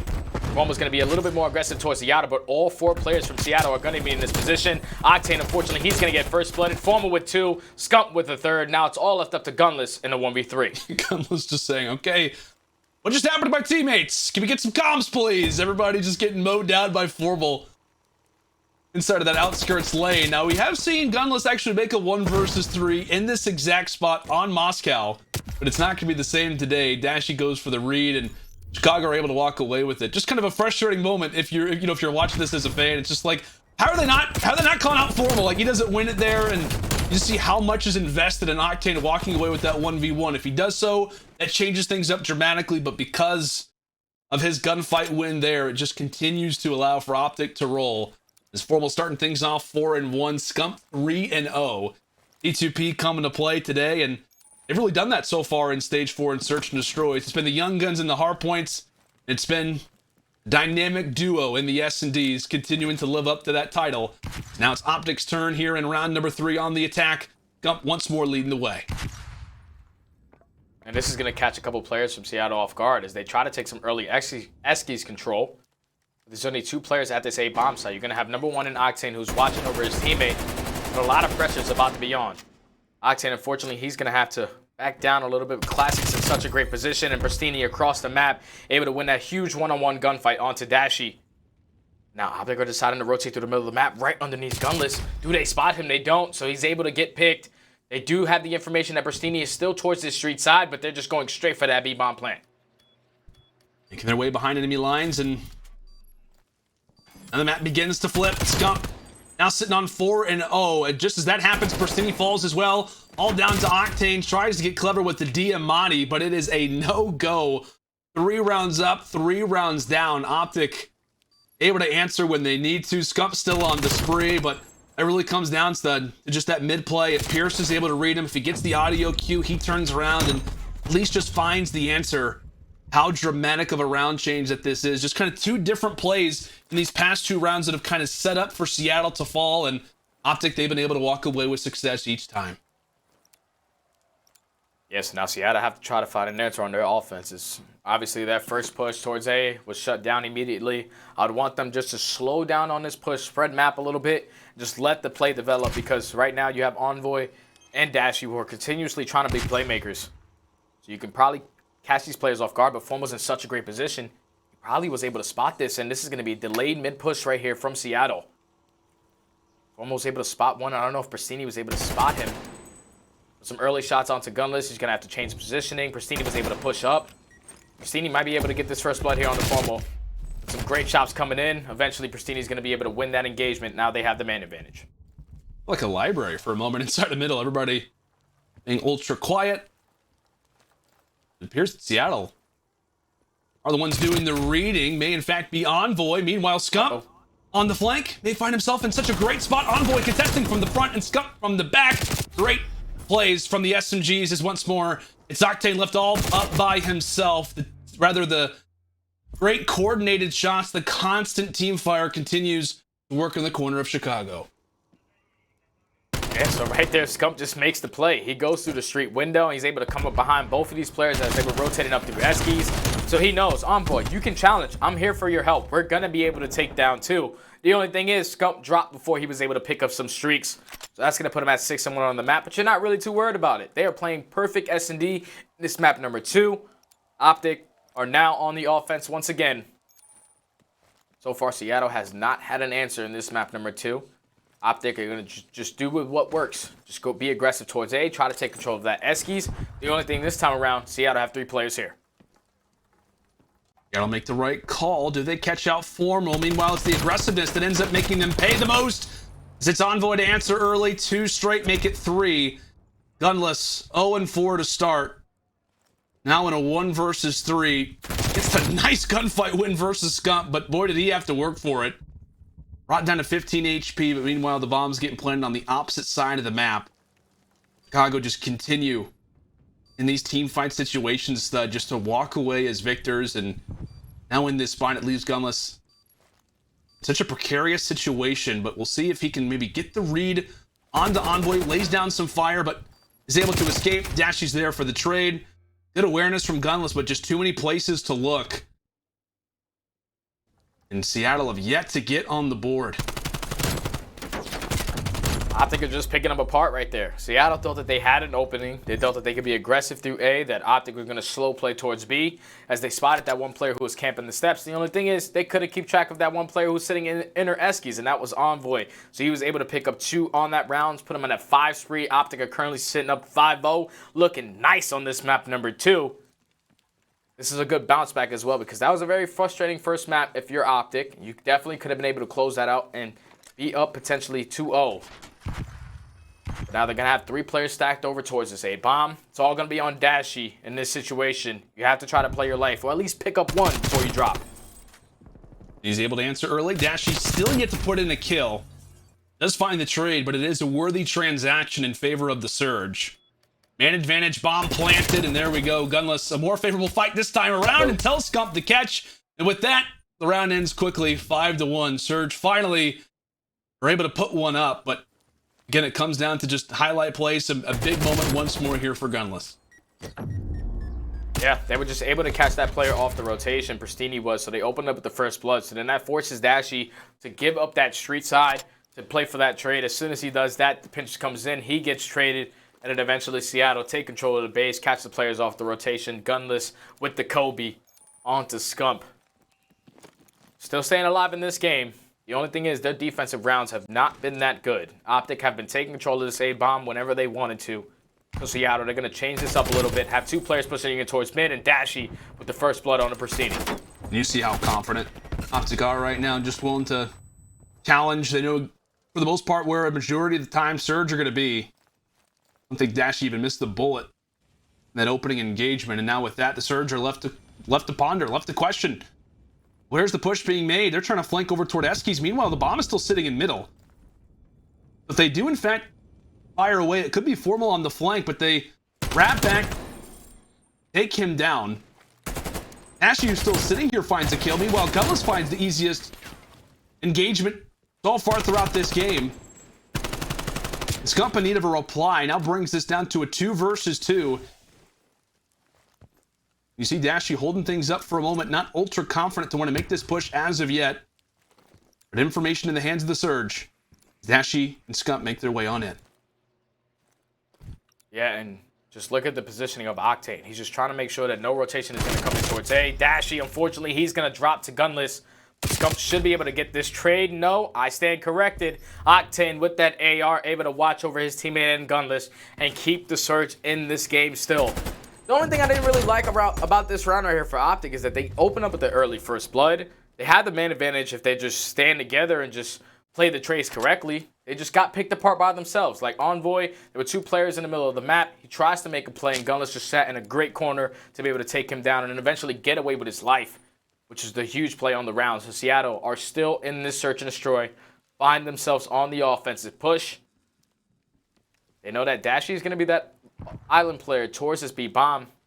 I don't know if Gunless is able to spot him, but he's bringing him right at him. So this is kind of dangerous if he pulls the trigger. It could be maybe a bus, a piano, a few signs maybe in the process that could block it out, but a gunfight maybe for another day or maybe for another round. Slow and steady to start this one off, and formal just when he begins to wrap his way back. Surge are there. Find that opening pick. The nade could cause some problems, but Classic's able to handle it. It's now a 4 versus 2 in favor of the Surge. Scump may find himself in a great opportunity, though. Finds one. Can he quickly turn on to the second? Prestinni is there. A little moment there where it seemed as if OpTic could have found an opening, but 3 rounds straight from Seattle. About time they woke up, stud, and they've done so. Yeah, it definitely is, man. Their offensive pushes are great. So far, they're just slowing the game down, allowing OpTic to think that they're going to the B-bomb site, forcing rotations to happen, and then just slowly picking apart the players from OpTic. And you see Gunless, he's currently on a 5 spree. You pick up some streaks, this game is far from over. So Gunless is going to be my player to watch on this round as he continuously watches towards the middle of the map. As 3 players from his team are going to be pushing aggressively towards this A-bomb. The only thing is OpTic are playing really slow in their base, just trying to catch a couple players from the Surge out of position. With all the action going over towards this A-bomb, it's time to hit the rotation to B, and Gunless does not have any line of sight on that rotation. He doesn't. He was hanging out toward mid, not over at Boulevard, as it was Envoy early, tossing out utility, trying to gain some information. They'll break on into the bomb site. They're not even aware of it. Seattle, they're still pushing over at A. They've got nobody in a position to even watch over the bomb. And now it's going to come down to the retake. A 4 versus 4. Keep in mind, Classic making his way on the flank, but he's got to go quickly. 30 seconds as Octane runs through first, but it's Dashy, the most accurate of shots to start. Prestinni and Classic now left a man down, and Classic's just trying to get into the fray. He's able to drop the first, but it's all on to him. Position known, a late rotation for Surge. Has that caused them the game? Classic hunting desperately, 10 seconds left, and this is going to be a round and a game victory for OpTic. They will hold off a nice little comeback that was brewing for a moment for Surge. A much needed round for their confidence, just to ensure that this game would in fact go in their corner, and they're able to do it against we talked about. If they just would have read, if they would have had somebody Boulevard gain some information there in that last round, how differently it could have been there for Seattle. Definitely could have been a lot more difficult for OpTic to try to get that B bomb down, but Seattle, they just gave up full B control. And that's the thing, is like, Gunless knew that he was on a 5 spree, so he knows that his life is so valuable. You pick up some streaks, it can definitely be the map changer. But he decides to back all the way up to police, to give up that mid-map control, to give up that cross, to be bomb, and OpTic take full advantage of it. When they get that bomb down, everyone does not give up the bomb. They all play crossfires. Eventually, trades go in their favor. They force it into a 2v1 situation. Just no more time on the clock for Classic to work with, as he was that player that was going on a full flank. And just so far throughout stage 4, 0-5 in Search and Destroy. Hasn't been their bread and butter, but at least towards the ending rounds, it was a lot more better for Seattle because they were answering in a couple rounds, and at least it wasn't a 6-0. They fought back. Just that last defensive round, if they would have been a little bit more aggressive for map control, the map probably still would have been going on. Yeah, much like in that final round. We can also talk about that kind of throughout this game. If they just would have answered early, if they just would have had that same performance to start off, how much of a difference that it could have made. But we do wind back the clock a little bit, of course, for our U.S. Army tactical play. This one coming down to round number 1. It was, in fact, the 1v1. What of Scump versus Octane, and it was the King who set the tone early here, Stud. Yeah, so this one was a little scary because OpTic, obviously, they get towards this B bomb, but they know that there's a lot of pressure here. So Prestinni was able to take down one, and then eventually it turns into a 2v1 situation. And if you're Octane, I'm not going to lie, you're the humanitarian. Once you see that guy planning, you got to go for the second kill. But he decides to play his life. He thinks it's the better play to get done there. And Scump, no hesitation, just grabs that bomb, straight rotated over towards A, as it takes him only about 10 seconds to get there. So the bomb plan is going to come in. He knows that Octane has the AR in his hand. He's going to slowly work through the back of their spawn, and eventually he just perfectly reads him in. It's a perfect play right here out of the King. Definitely, like we said, the King sets the tone and changes the pace of this series with this 1v1 gunfight win. As we said, OpTic would kind of roll on to win. It would be 4 rounds straight after this one, and then utilize that advantage to now put themselves at a 1-1 scoreline coming into the control. Could it be the day? Could it be the time for Seattle to right the wrongs in this mode? Been 10 straight losses, and now they need it more than ever. Can it be the W here, or could it be another advantage toward the opposition? It is checkmate control, folks, when we come back after this.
The Call of Duty League is presented by Seany, the official eyewear for the CDL. Armour your eyes with Seany Blocks blue light protection glasses by visiting seany.com/gaming. Presented by USAA Renters Insurance, made to insure your gear in real life. This is your Scuff Team of the Week, a super team built with 4 of the top performers at the most recent event. 3 players were selected by the league and 1 was selected by fan vote. Stick around till the end to find out who made the team. First up, it's Dashy. OpTic Chicago only had 1 match to worry about this week, and it looks like they came prepared. They scored a solid 3-1 win versus the Pairs Legion, with Dashy putting in solid work from map to map. Dashy played particularly well in the S&D and hardpoints and earned himself the 4th highest KD in each of those modes. Dashy's one of those explosive players who can go on a tear at any time and take over an entire game, and we've seen plenty of evidence of that so far this season. The question is, how much more can he level up before the big one? Next up, Mack of the New York Subliners. That's right, we're picking up 2 flex players this week. Mack's camping his Scump Team of the Week spot for the second week in a row. But after seeing the work he put in versus the Florida Mutineers and especially the Dallas Empire, we'd say it's well deserved. Mack was absolutely melting people in the hard points and posting some ridiculous numbers. In his series versus Florida, he posted 34 on Apocalypse and 30 on Checkmate. He somehow did even better though versus the Dallas Empire, dropping 40 kills in not just one, but both of the hard points they played. Our third player, it's HyDra of the New York Subliners. It's not often you see a new player join a roster only to see the team immediately improve and maintain those improvements across a decent sample of time, but in HyDra's case, he was the secret ingredient that New York needed for a championship caliber roster. HyDra continued to showcase his brilliance as an SMG player this week as he posted strong, consistent performances from map to map. And you might be thinking, oh, just another week of HyDra doing HyDra things. But here's the crazy thing. HyDra was posting these sick numbers while he was literally sick himself. When it comes to the Call of Duty League, even when players are feeling their best, it is so difficult to perform consistently when you're playing such a fast-paced game against the best players in the world. The fact that HyDra performed this well across 2 big matches when he clearly wasn't at 100% speaks volumes to his commitment and raw ability. And finally, selected by fan vote for the second week in a row, it's aBeZy of the Atlanta FaZe. It's just another week for aBeZy as he and his team dominate yet another week of play with 2 decisive 3-0 victories over the Seattle Surge and the LA Thieves. aBeZy is the perfect example of that hyper-aggressive SMG player that all of our league play teammates at home try to be. When it comes to countering fast players, a common response is usually to hold an angle, wait for those guys to run out in the open. That usually works, but when aBeZy's the one sprinting out, he's somehow still winning those gunfights that are supposed to be disadvantageous for him. There are plenty of times on broadcast where this kid looks downright unkillable, and we on the production side can only wonder if pros are thinking the same thing. That's your Scump Team of the Week for Stage 4, Week 2. Welcome back, folks, to the LA Thieves Home Series. It is day number 1, and we're currently in the midst of a phenomenal, fantastic, excellent series going down between OpTic Chicago and the Seattle Surge. But let's talk a little bit about OpTic. Coming into the Stage 4 major study, there was a lot of talk around this team because they have really kind of seemed to hit another gear. Obviously, the stats in Stage 3, they were still great. We talked about that slump, but Stage 4 has totally kind of turned around for a majority of players. We talked about Formal, his changeup has not really been the greatest, but specifically with the SMGs, they have made the ultimate difference so far in these last few weeks.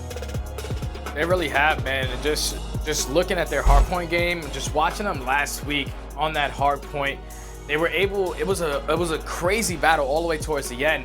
Then Scump, he was able to hit that long route, flank, get a 3-piece, and just make that play happen. That's just something that OpTic have really been focusing on. It's just their initial breaks, their initial setups, and just how they want to approach certain hard points. And they have just been getting better and better every time. You see the stats right there from OpTic, at least from Scump. 30 and 31 so far on the day at a .97. He's having himself a pretty consistent series, and so far in that S&D was a great answer. The only thing is now Seattle are going into their worst game mode into control, but for some reason, I don't know, there's like something going on in my body. I have this tingling feeling that Seattle are about to make a miracle happen. Really? You think so? Yeah. Okay. I think so. For some reason, I don't know. I have a feeling. I got to see a round first. I got to see a round before I'm willing to jump on the train. But hey, what, man? You got you got those COD feelings. I trust him. I trust him.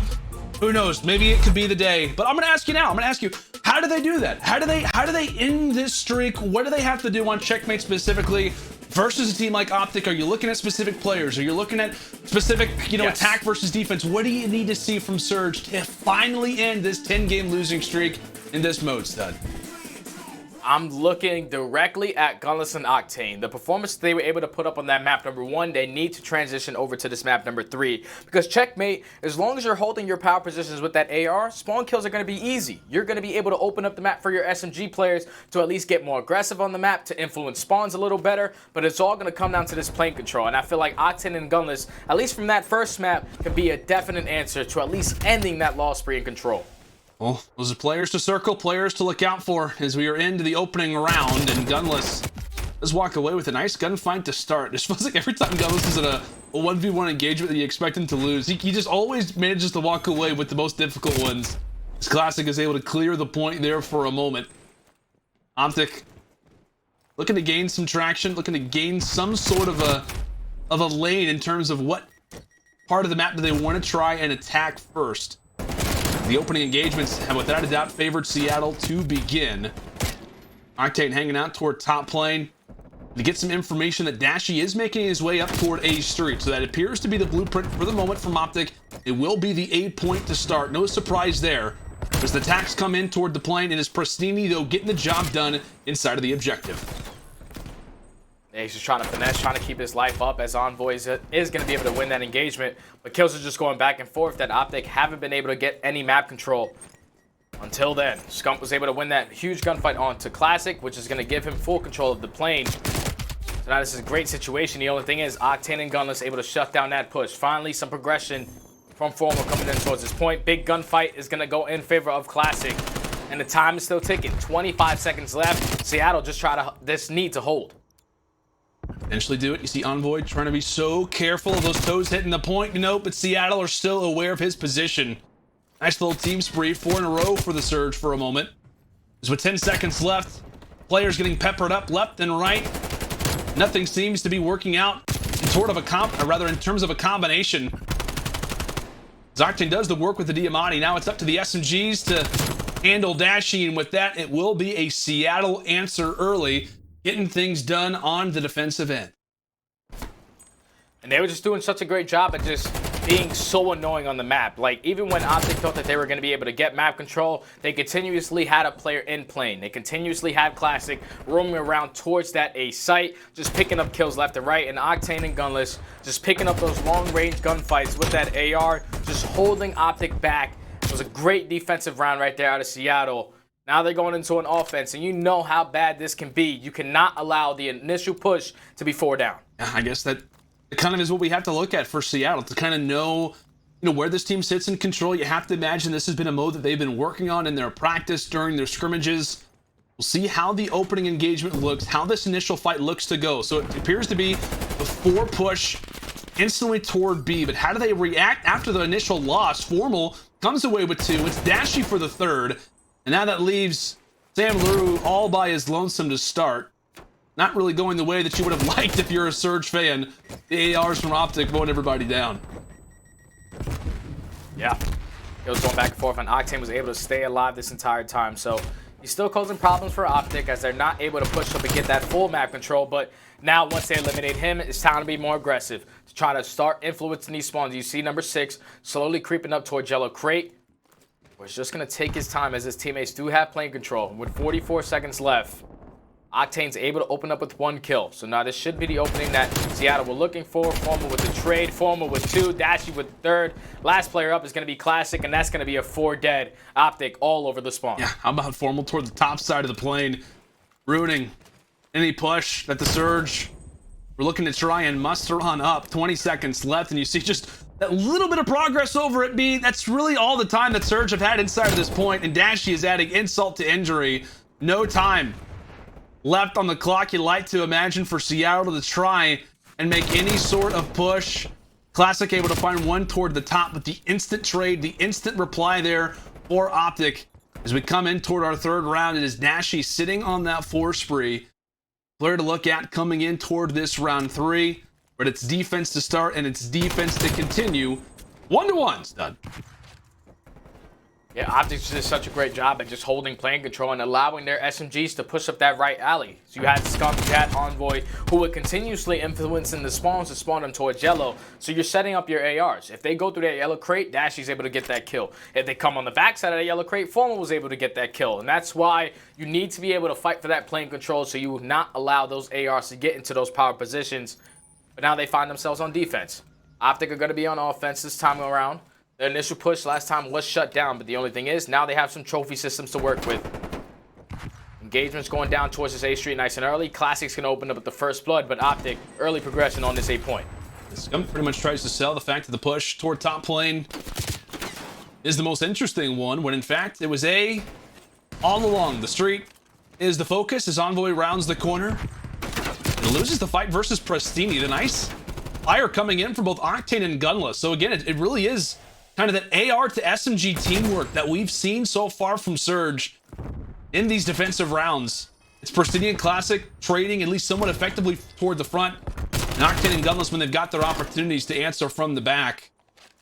Surge with 2 players down. We'll see what Chicago can begin to start as Scump leading things in a nice way over toward the A Street. Finally, the first bit of progress. And defense has ruled out so well to start this one off. OpTic, and they get a tick on the board. It appears that looks good, but just as I say that, Surge, another reply. They're just staying so aggressive. Right there was Classic, who was that player that was running around the middle of the map, was able to flank towards Yellow Crate and take that player off this A point. Right now, OpTic just don't have any map control. Seattle doing such a great job at keeping playing, at staying aggressive towards this Yellow Crate, influencing these spawns towards Black Blue. And with 20 seconds left, OpTic are able to find 2. So this might be the opening that they were looking for.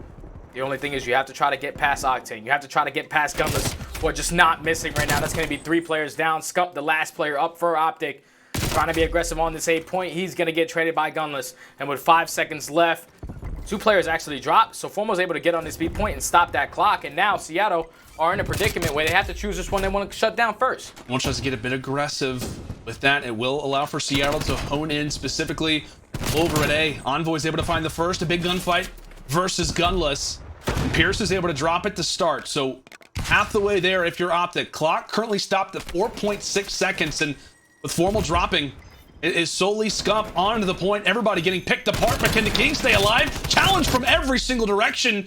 Well, he does find 2. Just too many players there from Seattle as they quite literally surge onto Scump and walk away with another defense.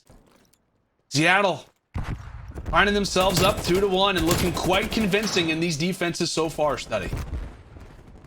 Yeah, now the only thing that scares me is that OpTic were able to get 2 progressive ticks towards that A point. Right. So if it does go to a round 5, they were able to collect more progression on these ticks than Seattle. So Seattle need to come out and respond on this offensive push and at least take down one of these points, get full 3 capture points so you can get that defense just in case it goes to round number 5. So far, Prestinni on a 3 spree. We saw how that initial push worked out for them last time. They sent 3 players towards B, and they all dropped to the hands of Formal. So this time we're switching it up, going through plane. We're going to try to fight this plane control nice and early. Formal with the first blood. The pinch is about to come in from the backside of the plane. Scump is able to trade that. They have yet to find Prestinni. Prestinni is able to find 2. He knows that Scump is still in plane. Scump's going to get the trade, but some early progression coming in towards this A point. Good nade. What a toss. What a toss there from Octane. Kisses the utility, gives a prayer, and in fact it lands right on the forehead of Scump. Great little sequence brewing off the start from Seattle. And Octane there now with the 5 spree. Half the way there, but is the job fully done? It looks as if A is going to go in their hands. You see Dashy not really able to get a challenge. So with that, the Surge successful at A to start. 1 more control point. They've already made some progress at B as well. I didn't even notice. They've actually been quite busy on both sides of the map. Yeah, you just got to keep in mind that Octane is working towards some streaks. He's currently sitting on a 5 spree, so he's slowly trying to work up this aLLeY. He spots Formal in front of him, but Formal's going to get the better of him, and that's going to be 3 down now for the Surge. It's going to allow a couple players from OpTic to push up. Unfortunately, Envoy gets some bad timing right there, so he's going to drop, but OpTic just keep in control of plane. Even though they know that they're going to have offense on that round number 5, you want to make sure you're at least able to get there. Just keep this map control right now. As Envoy still picking up kills towards his left. aLLeY, Seattle, they have to try to break out of this spawn trap. So they look to do that. Octane 20-11, a little bit of a unfortunate start to that fight. Has to reassess it, and it is Envoy who regains first. But 1:20, Seattle down by 3 in terms of the lives. At this moment, Stud, if you're a Seattle fan, you're thinking, how did they get the job done? I'm going to ask you exactly the same thing. Minute on the clock, 2 ticks left. How does Surge regain and walk away with this B point? Well, that's a good answer, getting 3 dead. The last player is going to be on that A street, so now it's time to get some aggression up. The streaks are actually in for Octane, so he's going to be able to use that ping to give his teammates the comms. That's going to be another 3 down for OpTic. Seattle might make the miracle happen here. It could be this moment. It could be this moment. And that is it. Surge, they take the control. And after a 2-month losing spree, 10 games straight, Seattle can call themselves victors in a control game. What a performance. So you said you had a feeling. You said you had a feeling for whatever reason. You couldn't explain it. You had a feeling coming into this checkmate control. And Seattle finally able to answer as they find themselves up 2-1. Man, Seattle just played that control beautifully. They started off on defense, able to get their first defensive round. Then OpTic are able to get 2 ticks on it at 8 point, but Seattle knows we have to try to get that defense in that round number 5. So they were able to get 3 dead right off the rip, get some early progression onto that 8 point, so they secured that. But then they had the live advantage. They were able to drop 2 players from OpTic and keep that plane control, keep the Mack control, and then Octane in the back pocket had an artillery for the extra comms. And it was all about just chaining those kills together, and eventually everyone stacking that point, forcing all of OpTic to spawn on towards backwood. And that's exactly what happened right there. It was great plays right there out of Gunless, out of Octane to really just shut down the ARs on the opposite side of OpTic. And man, if you're a Surge, you gotta be feeling good, man. That was a miracle. 10-game control loss streak has officially been snapped. Seattle are looking good. They are indeed. It's kind of surprising to see, I'll be honest. We were coming into this game thinking, okay, if it's not the hard point, then really, where are you ever going to see it? From the Surge. As you said, Stud, you had a feeling they're able to walk away with it. I know for a moment, Nicky D was cracking a little bit of a smile. Maybe Coach Nubsy getting involved in the comms saying, hey, guys, good job. This is the first time we've been able to say this in a while. As the Surge find themselves up 2-1 in this series. And again, when we talk about implications for the major, we talk about implications for this Group A. A loss here for OpTic does get quite worrisome when we talk about how the rest of the standings begin to look. A scenario is still in play where if they were to lose this, that top 3 is not guaranteed by any means. So with that, Surge can sit quite pretty for the moment, but we still have some more checkmate to play, as hardpoint checkmate will be our game 4 up next. Seattle, can they close this one out, or will it be OpTic sending us to a very, very interesting game 5? Surge are primed and ready for it. Are you? Is the question. So we'll be seeing it right after this break.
It's Scump, Formal, Envoy, I think it's done. Lighten it up. 8 more seconds needed. Can Empire get in? Can they get a touch, or will it in here? Nobody's gonna get close enough. It's Chicago! Come in and dominate the respawns, and they are letting them know across the stage. Woo, those are some heated words right there, baby. Anyone that thinks maybe there wasn't a little bit something extra in that match.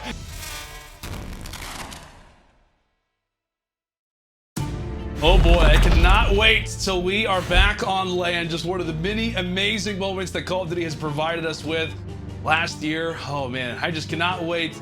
We're all back on land together, as it is going to be a masterful and wonderful experience. But we gotta get back into this series. Seattle find themselves up 2-1 after the control victory. Let's talk about OpTic a little bit so far, Stud, throughout this stage. We're talking about hardpoint specifically. This team, for the most part, have been on point, but as we said to start things off, it's really been Dashy and Envoy in these HPs. It's been more of T2P in the search and destroy and Scump in the control that really made the difference. I'll tell you what, man, we talk about the convincingness, like that right hardpoint to start just really wasn't as convincing maybe as you would like. for Chicago. And now coming into this checkmate, I gotta ask you, man, what has been different from Seattle today? And do they have the ability? Do you think that they can rather get the job done here in this next hard point? You're pushing it a little too far. Okay. The miracle was the control, man. The fact that they were able to take that control is completely mind-blowing to me. They break that 10-game loss streak that finally puts them up in the series 2-1. The only thing is, checkmate is not really a good hard point for Seattle. They're sitting on 2-6, and on the opposite side, OpTic are 7-1 on this map. So I have a feeling that this is gonna go to a game 5, but they just need to have a better performance out of Dashy and out of Formal. Formal needs to be the answer on a map like checkmate because it's AR heavy. You saw it on that last control. Octane and Gunless were really just holding down those power positions, picking up those kills, and just making the map look easy. And I know OpTic right now, they're in a situation in their mind like, there's no way we should have just lost that control. They were the worst control team in the game. So now this is a situation they probably didn't think that they will be in. Now down 2-1, so their backs are against the wall. They're going into a checkmate hardpoint, which they really look good on. So I'm thinking that OpTic are going to be able to bounce back here and force it to that game 5. What do you think that the comms are like in this moment from OpTic? Because again, like, you are a team that allows for the Surge, who, are the worst control team in the game, to finally get a victory after 2 months, after a victory that hasn't come since the Stage 2 Major. You think the comms right now from OpTic are kind of more in some of a darker place? Like, hey, like, we just left for that one to slip. Like, maybe we are in this situation, or do you think they come out firing? Nah, I think it was the wake-up call. Like, cause we heard the comms in the very first map. They sounded like they were flowing, that they were expecting things to go their way. And unfortunately, they didn't win that map number 1. But after that map number 2, you saw everyone was vibing. So now after that map number 3, they're in a situation where backs against the wall, we gotta really lock in. We have to force this to this game 5. We cannot afford to lose this and have the potential to not make winners bracket. So I think OpTic are going to really turn it up here to try to force it to that map number 5. All right, well, they've got the ability to. Again, as we said, Group A standings getting that much more interesting. Team that sits at the bottom, looking to try to make some noise. Heading into that stage 4 major was Classic trying to wheel and deal the damage to start this one off. Ops inside of the top side of the plane, and it's met with a nice little nade as 3 drops straight for the Surge. Nice little 15-0 start for OpTic as Dashy finding himself on a spree of his own. Surge with those preferred spawns for next, but by no means have they had a contest too much over at P1.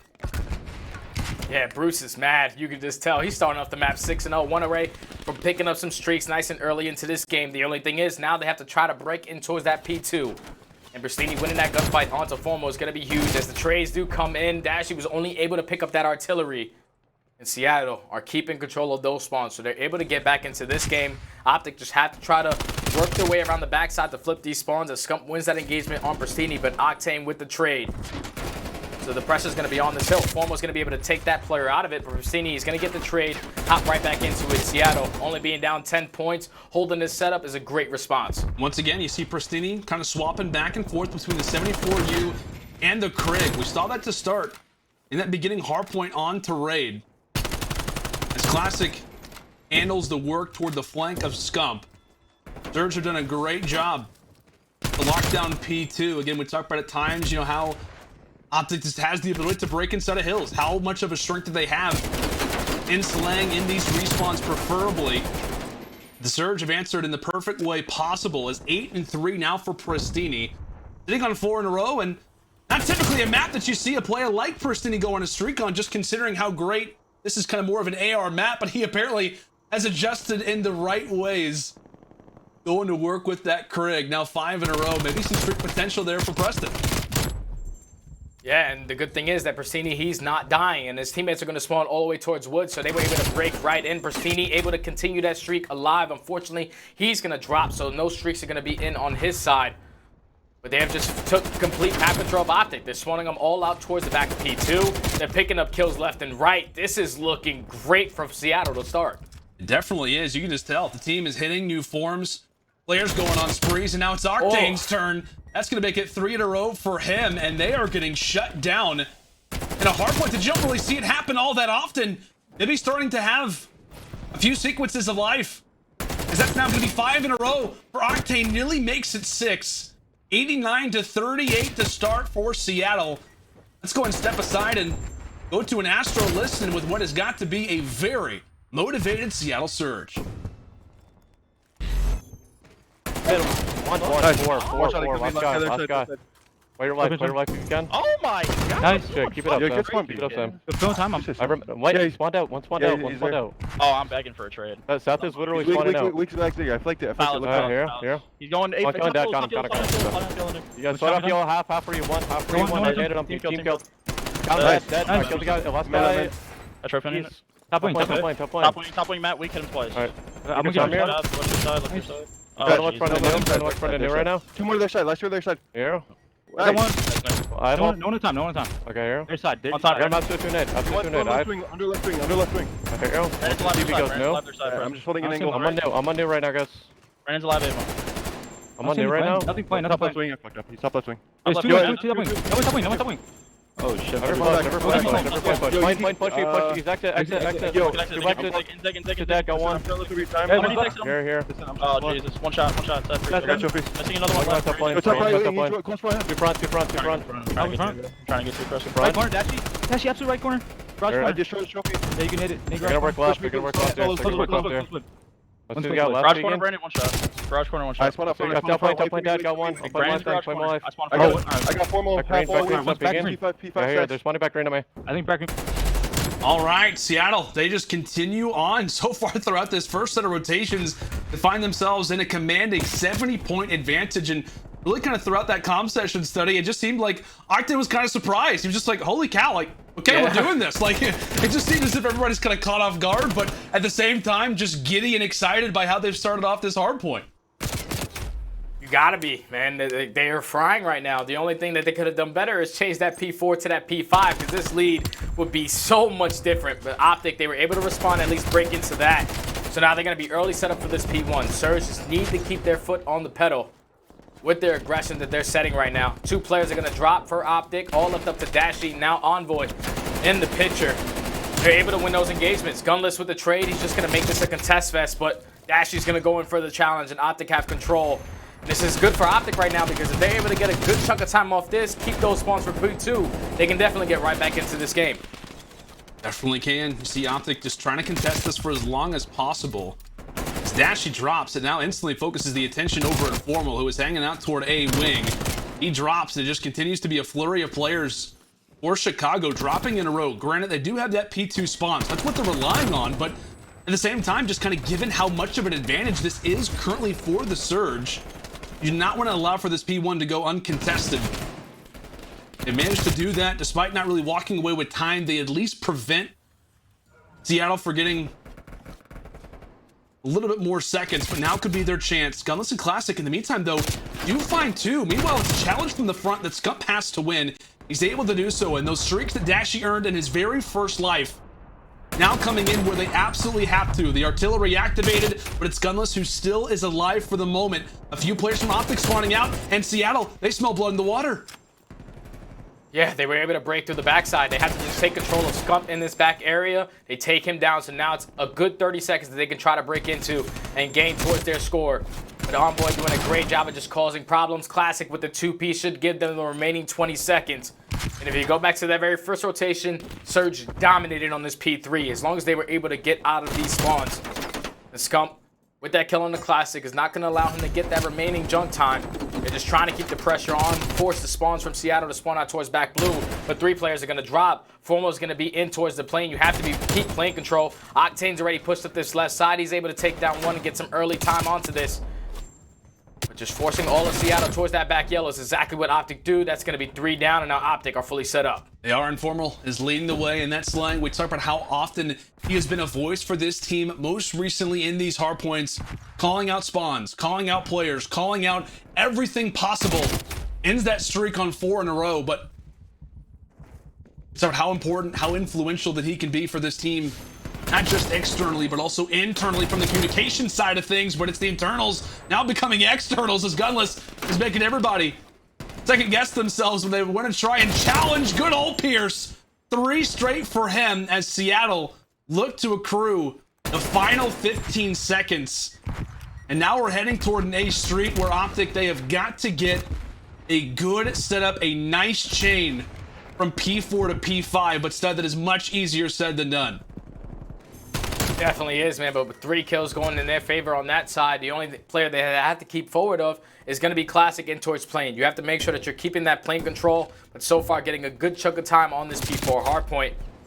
That's going to be another 3 down. So if they can chain this to that P5, unlike what Seattle did, they were only able to get a good amount of time off this P4. You're forcing all of Seattle to spawn out towards yellow crate, had the potential to set up some streaks on the side of OpTic, but Octane with some great shots able to take down Formal. Here comes Scump off the pinch, some great shots onto 2, all going to be left up to Gunless, and with 30 seconds left, Seattle, they're going to start panicking. You have to try to flip these spawns. You cannot allow OpTic to change to that P5 and grow this lead a little bit more. And in that moment, Scump pretty much realizes, hey, I got to fill the role. I have to become the route man in this moment. But take a look, Prestinni, he actually spawns toward the back. Keep that in mind. With 10 seconds left, that is actually going to be the entirety of Seattle. They're now spawning back here. Dashy sits on the 5 spree, but that could change things up. Dashy wins the fight versus Prestinni. Can he win the fight versus Gunless? And he does. So despite the spawns being in favor of the Surge, OpTic at least has streaks to sit on. As Dashy loses that fight versus Gunless, that's gonna be 3, make it 4 down. Seattle in such a great spot, but here come the streaks from Dashy. Over the top, Surge have to hop outside of the hill. What a big moment this is in the game right now for OpTic. Yeah, and Surge is still keeping those spawns, so eventually someone is gonna jump right back in. They have a 22-point lead right now. Dashy and his teammates are able to eliminate 3. The last player is going to be Octane on this point with some great shots onto Scump. You have Formal who's trying to influence those spawns, trying to flip them and cause some problems from Seattle players off spawn, and that's going to be 3 dead. So this remaining 18 seconds should go in favor of OpTic. They're going to be early setup in this P1 hardpoint. Oh, Lando, I feel like we haven't gone down to a P2 on this map in a minute, but I think we're going to see it here. I think there's a very fair chance for it, my friend. Back and forth we go. Constant trades either which way, but given the map positioning, granted for the moment, it is Dashy and the boys of OpTic who do have that preferred side. We're gonna lay down the fire. Octane able to walk away with the big one. Classic as well. Back and forth, like we said, just constant trades either which way. And I think I actually misspoke for a moment. My apologies. OpTic have the preferred side. It's actually Seattle that do. Able to trade and change those spawns there for a moment. So 217, 208. We are neck and neck. And with this play, OpTic, they're just not getting as much time as they would like to at this point for the moment. As we said, that P2 very well may define how the rest of this game goes. And finally, OpTic are able to break in with 8 seconds left.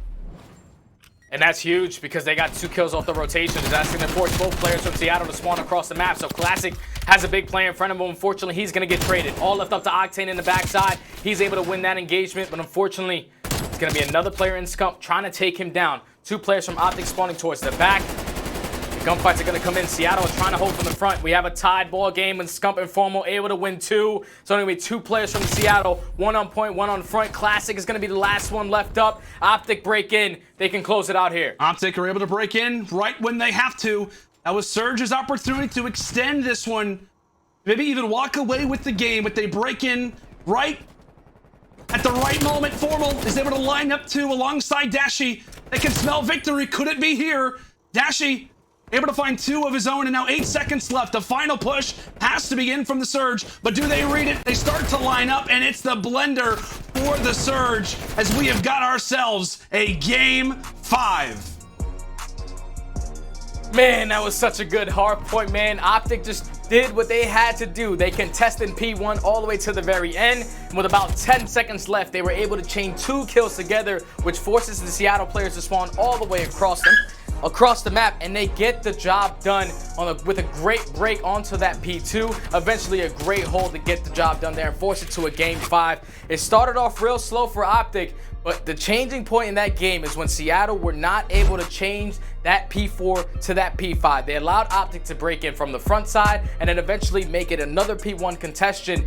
They were just fighting back, nitty gritty, just keeping it all the way down to the wire. But OpTic are able to make the final plays in the final moments to close it out, led by Dashy, 37-21. Bruce has had himself a game. He did indeed, and he has had such a great performance really in these hard points so far throughout stage 4. Oftentimes he's kind of been the slayer that they've relied on in these big moments to kind of get them through series. But my goodness, man, this has been a series that has treated us, and I think it's fair to say, you know, you and I, we were kind of, you know, obviously thinking this was going to be without a doubt in the hands of Chicago, just kind of given the losing streak that Seattle's been on. But both these teams, they have come to play. Both these teams are treating us with one of the best series that we have seen so far in Stage 4. But it comes down to a Game 5, a huge victory. If either of these teams can come away with it, you see the reactions there for OpTic. A big relief coming in from these guys, as it will be raid, search, and destroy up next. Grab your game fuel, grab your Scump, grab your USAA insurance, because it is set to be a banger. Who can walk away with it? We'll find out right after this.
Welcome back, guys and gals. It is time for some Game 5. OpTic Chicago taking on the Seattle Surge. It has been a crazy run to get here, but we are here indeed.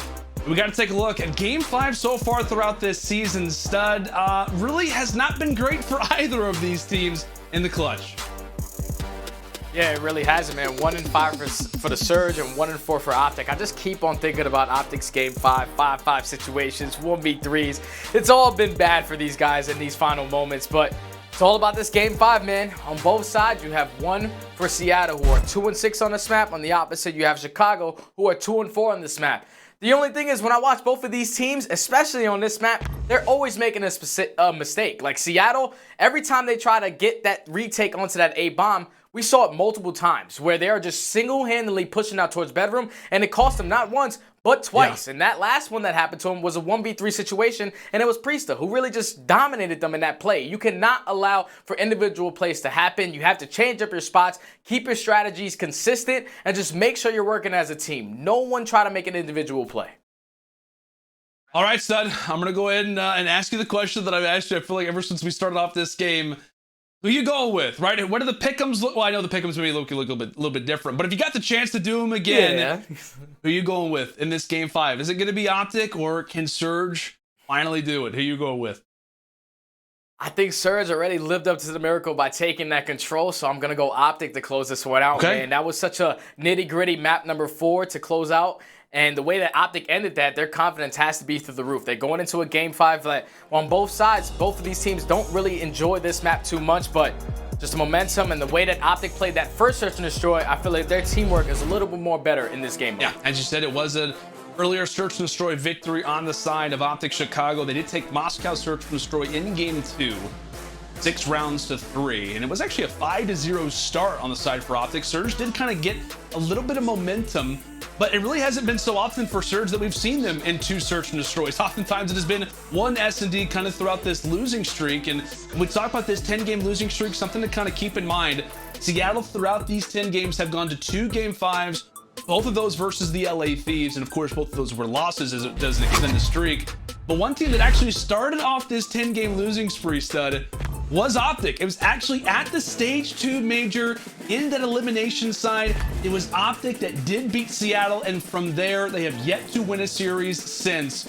So Seattle, they have the chance to right the wrongs, and can they take down the team that started off what has been an unfortunate last few months for the Surge? It comes down to Raid, it comes down to this game 5. Boy, if we were on LAN, it would be crazy, but at least we're almost there. Here we go, into round 1.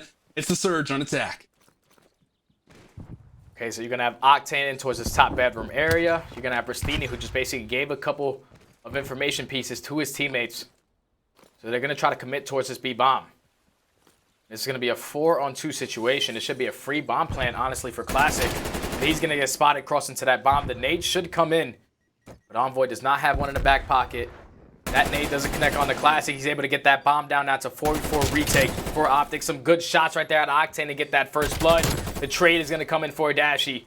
But this is a situation right here where Seattle, they just need to hold. They need to force the OpTic players into their line of sights, and that's exactly what Octane's able to do. Takes down 1, forces it into a 3v2. And they're just trying to delay for as long as possible. Gunless, a big engagement there versus Scump, and that very well will seal the deal for the round.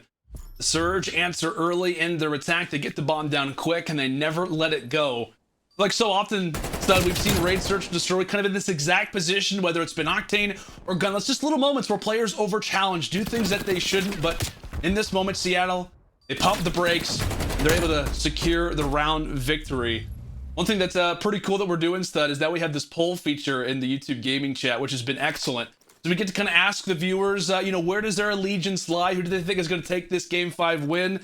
79% in favor of OpTic. Of course, a large audience supporting them, which is great. The green wall coming out strong.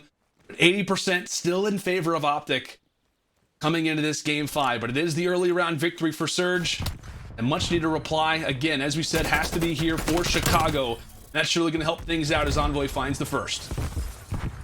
So Envoy finds one, but Classic through the middle of the map is able to take down Dashy, which is going to be that bomb down. Envoy was able to spot Gunless here, but he doesn't know that there's going to be multiple players from the Seattle here. So that's going to be an instant trade onto Envoy. Now in a 3v2 situation, Formo is going to get spotted. He's going to get traded. Now all left up to Scump in a 1v3 in Seattle. That's 2 quick rounds, are able to go up in this map 2-0 in the blink of an eye. These rounds have been quick. These rounds have been fast. And the majority of the reason why is because it's Prestinni. It's the SMGs being issues to start this one off. Great sequence there for him. And how great has Prestinni been in these victories so far throughout this series for Surge? And so aggressive. You've seen him swap back and forth. 74U, Krieg, it does not matter. 3-0 or Prestinni, and faced off against a few of his teammates, prior teammates as well. But quick little timeout. We'll see exactly what in fact is going down. We'll get some confirmation on what exactly is taking place. But again, it just kind of sets the stage. The intensity could not be higher. And now we get a chance to kind of get a little bit of a pause from the game. And I'll ask you, what have you liked from Surge so far throughout these first 2 rounds? What have they been doing right? The tone setter, man. They're just making the play come to them. Like their very first offensive push, they immediately go towards that B bomb, and they get it down. They force a 4v4 retake, and then eventually they come out on top. And then even in that defensive round right there, they get the immediate trade onto that player who, one of his teammates who dropped. That nade comes in from Classic, and then it was just no hesitation. Everybody comes straight back to kitchen, and then eventually let's all push it out. And it caught a player like Envoy off guard, as he wasn't expecting that to happen so quick. They're just making sure that the play calls are working and that they're doing everything together as a unit and in a fast pace as well. And just to give you guys a little bit of an update, we did lose Dashy from the game, so we are working to get him back in this one. Just trying to give you as many updates as we can, as we will be getting back into this game very, very quickly. But I guess now that we kind of have an unexpected little bit of a break, Stud, I mean, what do you think needs to be said in the comms right now from the Surge? Because when we got to go to the Astro listen, we took a brief little listen with the team, and it was kind of a matter of like, okay, we're doing this. Like, we're actually like, you know, doing things that we're not really expecting of us to particularly do. What do you think at this moment from the Surge needs to be said in this little bit of a pause as they find themselves up 2-0? They just need to calm down because those first 2 rounds are really quick and they walked away with both of them. So now they already have the advantage. They are forcing Chicago to make plays, to try to make a difference into this game. Seattle just have to make sure that they're staying composed. No one tried to make an individual play, and so far no one has done that. Every single push that we've seen out of these guys has all been a team push. They just need to make sure that they're slowing down the game, not playing to OpTic's favor with all those engagements going down really quickly, and just letting plays develop. And so far, at least in the first 2 rounds, they have been able to do so. Oh boy, well if you thought the intensity could not get any higher, it officially has. We're still getting word on what exactly is going on with Dashy. We'll make sure to get him into the game as quickly as possible. Folks, we do unfortunately have to take a little bit of a break, but like we said, whenever we come back, it is game 5. I believe we're coming back into round 3. We'll have all that and more ready for you to go. Do not go anywhere. Game 5, it continues right after we come back.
Oh god, here's the video. No, don't even tell me anything about it. I don't even say anything about it, bro. Maybe give him an intro for the CDL listening. Game is starting now. Game's starting. Jesus.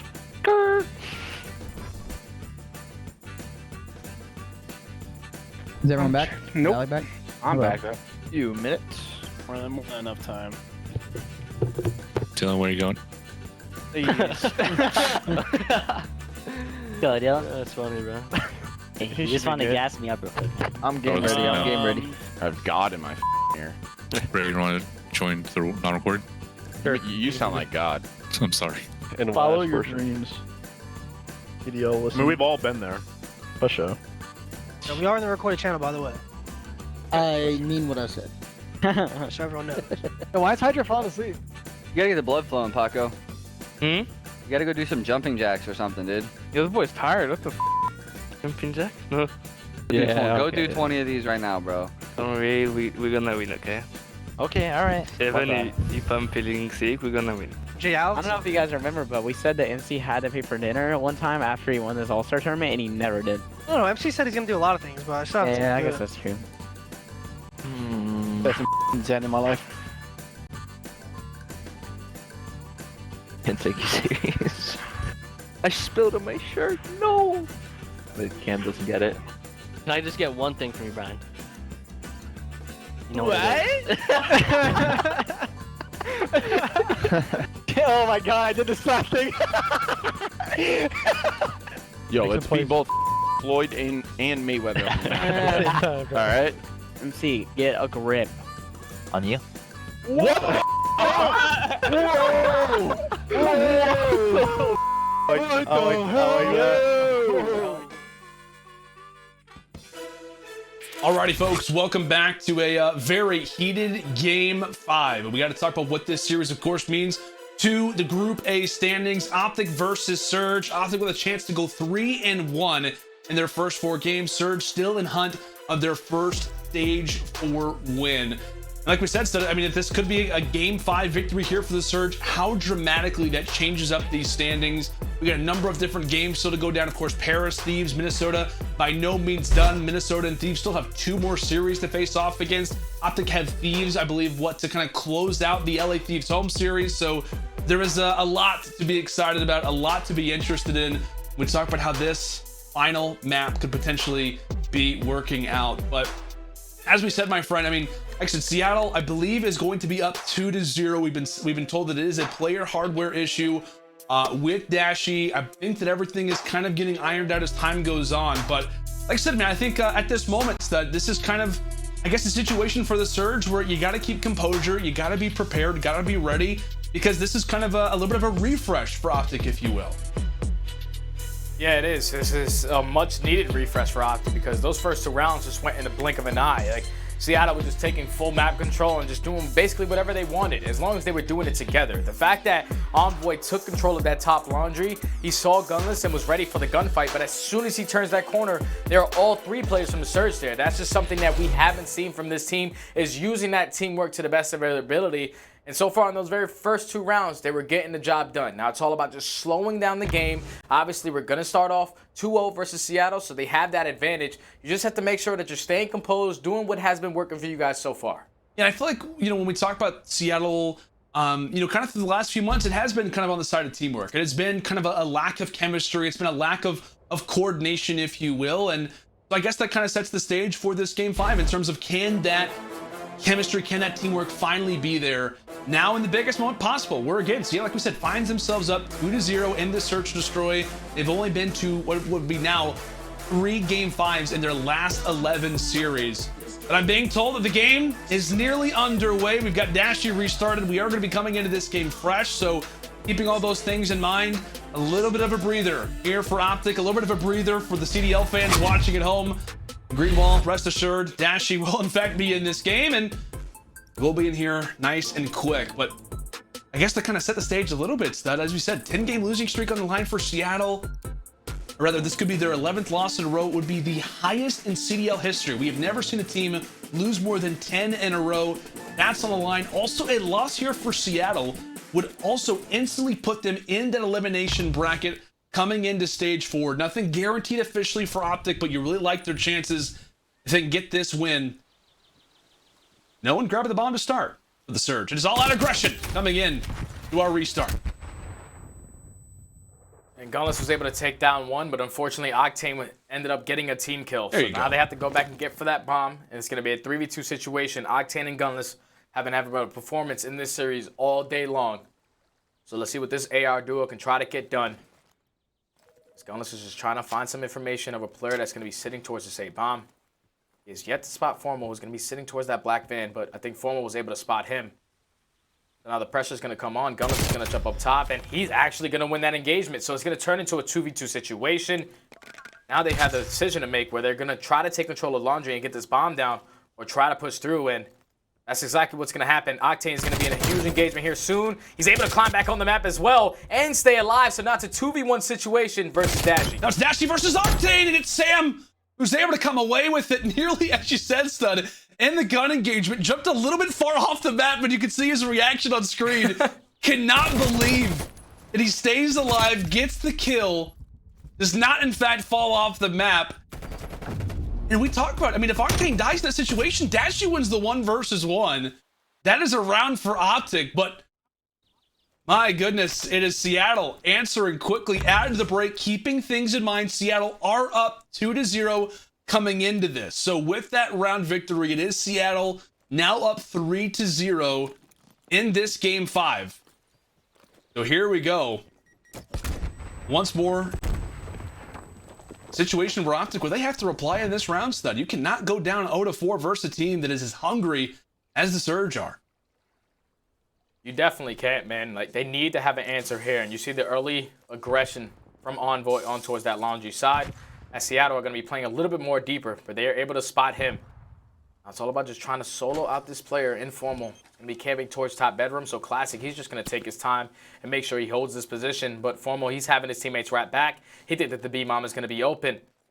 The only thing is Classic can cause a spoiler. He's in such a great corner. It's all about just timing this right. Wow. And unfortunately, Dashy's going to read it. Gets the first blood onto Classic. Are they going to read Prestinni as well? They do. Checking every corner. Checking every box. Knowing exactly where the Surge players are at. 2 down to start. The plant is in. And it will have to be a 2 versus 4 retake. Scump, no question about it. Octane now sitting on 3 in a row. He's going to have to make it 6 straight. He wants to come away with this round. What a dagger it would be, but out of sight, out of mind. Chicago finally able to answer. Yeah, now it's just a great read right there out of Dashy. If Dashy doesn't get that first blood on a Classic, that round is completely turned around. Like, obviously, Prestinni, as soon as that happens, he was trying to go for the trade, but he gets naded.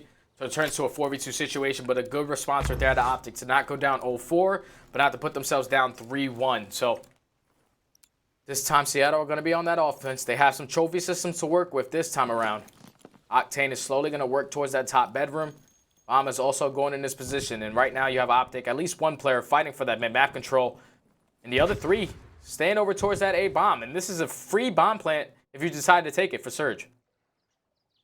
It will be a successful plan at that. Only player in viewing distance was Dashy, but he wasn't even able to spot the plant in the first place. Classic, everybody escapes. Now it comes down to another retake, another situation where nobody has numbers advantage, but OpTic quickly making their way in. Prestinni gets dropped from the front. Classic toward bottom mansion. A trade is in, but Octane wins a huge fight. Now a 2 versus 2. Bomb down. OpTic, they have to go for the engagements. They have to run at this. 15 seconds left. Formal finds the first one toward the top bedroom, and Scump is there for the reply. T2P in full coordination there. That play just simply comes down to Prestinni. Like, if he decides to go from arc to ring and then potentially shoot all these players that are coming out from the side of pillars, it's a much better play. But as soon as that bomb goes down, he was in arc. He was that island player who was trying to be that flanker.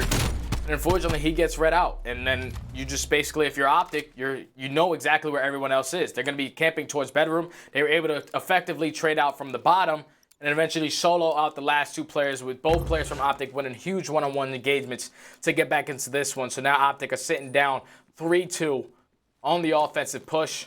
Scump and Formal currently on a 3 spree. The T2P duo has been turning up in this game mode. And that's a good answer, as 2 kills are going to go in favor of both teams, makes it a 2v2 nice and early. And half the lobby drops in a matter of about 12 to 13 seconds. And with that, of course, the game slows down. Quick little snap of the finger, and Octane and Prestinni now versus Envoy and Scump. See what OpTic have planned up for the mid-round, and so far it is what player instead of spawning for Prestinni, he's watching that backside kitchen push. Meanwhile, it's Octane from the front, and he will get the information, so he's going to call it to Prestinni. And a great angle right now for him as well. This player's not going to check this perspective, but they're going to wrap on back. Octane aware of it once more. Full awareness of where the opponents happen to be, and he's going to take both of them down. A round that started off incredibly chaotic ends in a much slower pace, but it's Octane to fire away in the last 2. he was just tracking those players the entire round. You know, great comms coming out right there from Octane. He spots the players as they were trying to hit through that middle map, and he's changed his positioning to set up Prestinni. But Prestinni, this time, he doesn't commit to the challenge, and that was a great play right there from Prestinni to not get soloed out, to let those players run right by him, to act like he was basically never there, and set up Octane for the two-piece. That was a good run right there to the Surge. Now puts them up 4-2. They're going to switch it up this time around and commit towards this A-bomb. A lot of aggression going in towards this raid. Formal with some early shots on the Classic, able to get that first blood. Envoy with the second, so now it's a 4v2, make it a 4v1. All left up to Octane. If it ain't broke, don't fix it. Just continue to go on to B. And maybe something most likely being talked about in the comms right now. Guys, maybe the strategy didn't work out as great as we would have liked previously. 1 versus 4. OpTic take the round. It is currently 4-3, still in favor of the Surge there, Study. Yeah, right there. It's just OpTic completely blind countering them because they know that OpTic were really aggressive towards the middle of the map on their previous defenses, so that's what they were expecting to happen once again. But this time they catch them off guard, they jump out, they take control of that black van, and they were able to get 3 players and eventually find the 4th. So OpTic still staying alive. Envoy on a 2 spree. Seattle, yeah, Prestinni and Classic were both sitting on breadsticks. Need them to try to turn up towards the later half of this game. Dashy's going to challenge right through the middle of the map and take down both Prestinni and Classic. Now it's going to be a 4v2 situation with Bomb already going down at B. They read the aggression out of the SMGs. Now it's going to come down to Octane and Gunless. 2 versus 4. Bomb instantly planted. Push being made from water stairs. I believe Envoy did get the information. Hand in hand go the ARs toward the water steps, but could that be their final fate? It appears to be the case. Foul on to Pierce, he drops, and OpTic able to secure another one. Back and forth we go, and we have got ourselves a tie game now at 4-4. But how about Dashy to start? Again, reads the aggression, and if it wouldn't have been Dashy, it probably would have been somebody else there, Study. Yeah, it definitely would have, man. He's some great shots with that AR. Able to find the first 2 opening kills. For Seany and Classic, one of these guys need to turn up. I watched Classic win a map 0-11 one time in a search and destroy. So him having a breadstick, he definitely has the ability to turn this around. As the B bomb is going to be in full attack mode for the Surge. Bomb is going to be going down nice and early once again. Actually, they're just going to try to take control of this. Just keep in mind, number 8, who has full control of the middle of the map. It's all about just timing this perfectly. Dash is able to get one. Prestinni with the trade. So that they know one player isn't towards basketball. It's just Prestinni is basically trapped in this corner. You have to try to survive this and not die to this guy money. And unfortunately, Formal's going to be able to take him down. The aggression. Not able to keep things up for the time. See a number of different trades that could go down, but this time it's Formal. They know exactly where Scump's position is, and Octane is able to handle it. Seattle. That was such a... 1 round away, Stud. Talk to me. That was such a great crossfire right here. Like you see Octane, he's in this engagement, but Classic, he was able to just put down a couple shots to force Scump to back down. And then eventually, Octane takes his focus onto Formal as he knows he's going to fly out a money window, finds that engagement. It was just a great mid-round adjustment right there out of Seattle to try to guarantee that round. Now puts them at game point. Octane having himself a map, really putting the team on his back. He has more kills than all of his teammates combined, and he's on a 3 spree. So now what do OpTic decide to do on their offense? We know how aggressive they have been towards the middle of the map. But this time they're going to try to take it over towards A. So Classic's going to be that player in towards top laundry. The pressure's going to be on. If you're these 2 players from the Surge, you just need to try to take down one and get out with your life. And that's exactly what Classic's going to do. He finds one. Now they have the man advantage. Advantage in Classic. He's able to stay alive. The nade is there, but he's able to stay for the moment. That's another pick. That's going to be there for Octane. Scump instantly on the reply. A quick 2 versus 3 now turns into a 2 versus 2. Prestinni and Gunless versus Dashy and Scump for the game. If you're Surge, send us to round 11. Dashy and Scump can lock this one up. What a series and what a moment this is at this point in the game. Dashy and Scump carefully making their way toward B, but that could be exactly where Pierce wants them to be. That's going to be the pick, and that's also going to be the final player, the Surge. walk away with the win. The losing streak is over. The nightmare is over. Seattle walk away with an upset versus OpTic to start off day 1 of the LA Thieves Home Series. Wow, what a series right there from the Surge. And you know what's the crazy thing is? The last time that they actually won a series is when they won the Control. So it was all a miracle series from these guys. This is beautiful, man. 10 match losing streak finally snapped. First win since April 8th. It's almost been 2 months, more than 2 months since these guys have seen a win. For a long time since we've seen one of these guys in an interview, but wow, what a series right there out of both teams. The fact that Seattle were able to walk away with that Control the way that they did, they came out in the opening hard point and took it down, which was a nitty-gritty, down-to-the-wire kind of game. They just responded in this game 5, man. It was just such great plays from everyone on the side of Seattle. But if you just got to think back to that round, when Octane jumps off the map and is able to get back on, if he dies right there, Gunless lost that 1v1. Yeah. So eventually that would have been a 5-5 situation, but Seattle in the 2v2, they rotate to the right bomb site, catch the players from OpTic off guard, and they finally win a series. It's been such a long time. You got to tip the hat to Seattle. They've been putting in a lot of work, and it definitely showed. Yeah, you got to tip your hats to these guys. Just a number of different moments where it was like, okay, now's the time for the other team to perform. Now's the time for OpTic to come back in this series. And they're able to answer every single time. As now we'll go and take a look at our scuff play of the game in that search and destroy. And this one is coming in at round number 9. Stud, a huge situation, a huge moment at this situation for the Surge. Walk me through it, buddy. So right here, Dashy actually gets that first blood, but Prestinni answers back with that great trade onto Envoy. So now the bomb is going to be planted. It's a 3v3 situation where they have to retake. And this is the round where Formal, he's able to find that kill. Classic puts himself in towards Tiki. Octane gets that kill onto Dashy, and now it's a 2v2. But this is where that crossfire really comes into play, because then you allow Octane to just mainly focus on Formal, as Classic was putting down some great shots onto Scump. And then eventually Octane is able to take down Scump as well. Scump would have had that one-on-one engagement versus Octane if it wasn't for Classic. But eventually the teamwork right there comes out on top for the Surge, and they were able to finally win a series, man. You see it. Congrats to these guys. Absolutely, my friend. Absolutely. Congratulations is necessary. And you just see the relief on their faces, the excitement on their faces as well. Finally have that streak come to a close. And they still have one more date left. They've got the Paris Legion there on the 13th, which of course is going to be a great game now with the way that both of these teams sit at the moment. That game now becomes more interesting. Also, OpTic's road now becomes that much more interesting. With a loss here, that now sets up a number of different situations, a number of different alternatives that can now turn the tide of who are going to be the top 3 seeds in this particular group. As you see, they start off the season hot, rather than start off the stage hot with the win versus Røkkr. They drop it versus FaZe. They've got the job done early for the most part in the series where they had to, but here versus the Surge, Stud, they wanted it more. They wanted to end out that streak, and now it sets up that final game versus the LA Thieves to be that much more interesting. Because now we got to see how socials react to this. I imagine that Twitter is going to be going nuts at this moment.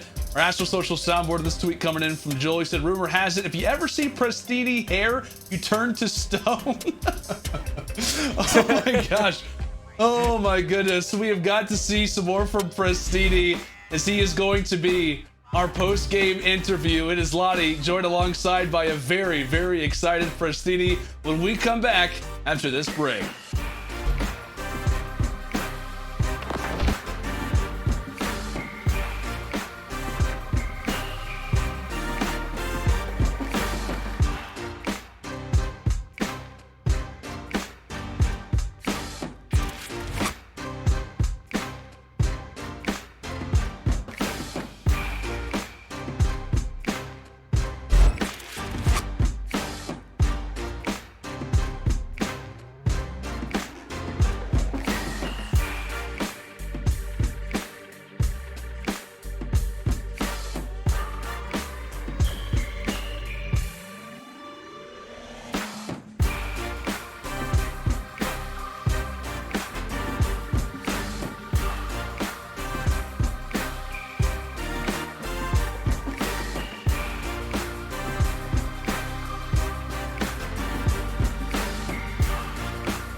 Call of Duty League is brought to you by GameFuel. Unlock a CDL team pack with any purchase on gamefuel.com/CDL while supplies last. Offer ends on August 31st. Tournament audio and team listen-ins are powered by Astro Gaming, the official headset and mix amp of the Call of Duty League.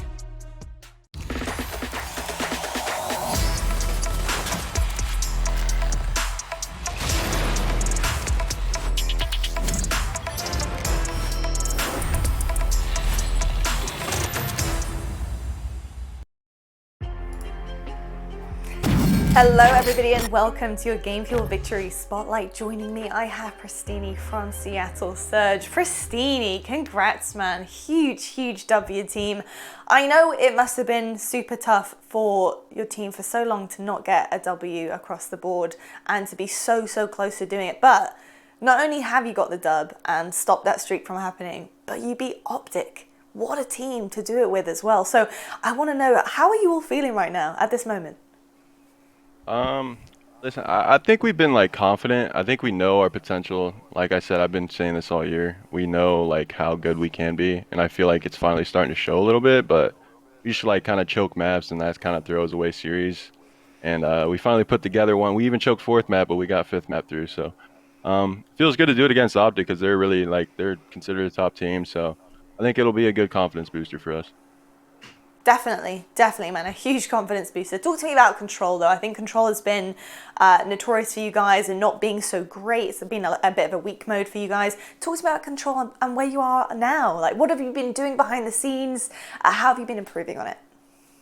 I think Control, a lot of the issue was me. I personally was just playing like crap on it. I couldn't put it together. So I finally just went back, looked at some BOD, slowed down a little bit, and I think we've also been skipping out on Checkmate this whole time. I think that was a sleeper pick for us, and we just haven't been playing it. So we got that in. We're confident as hell in scrims on it. We look really good, so we're like, let's just try it, man. Let's go for it.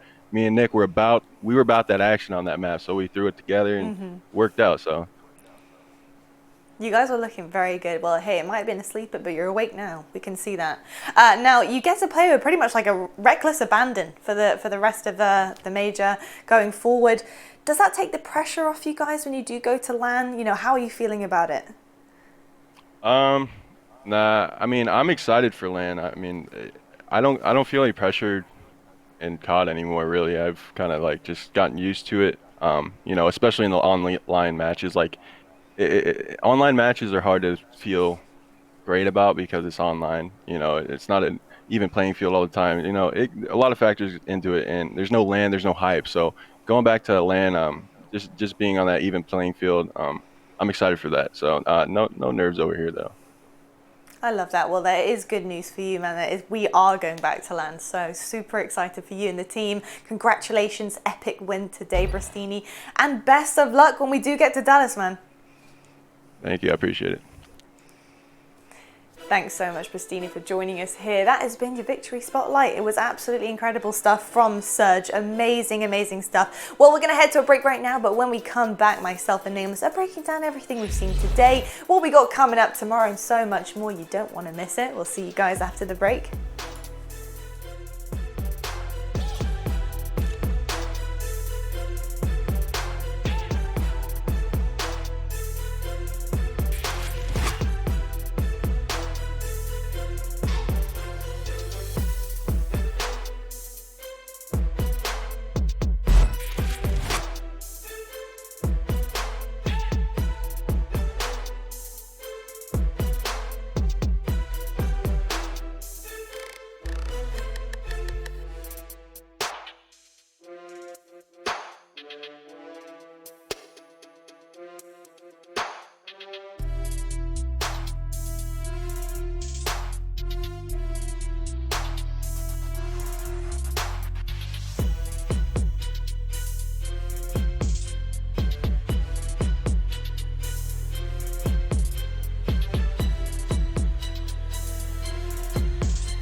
Call of Duty League is presented by T-Mobile, now America's largest and fastest 5G network. Set your sights on the competition with T-Mobile, the leader in 5G. Scuff, the official controller of the Call of Duty League. Seany, the official eyewear for the CDL. Armor your eyes with Seany Blocks blue light protection glasses by visiting seany.com/gaming.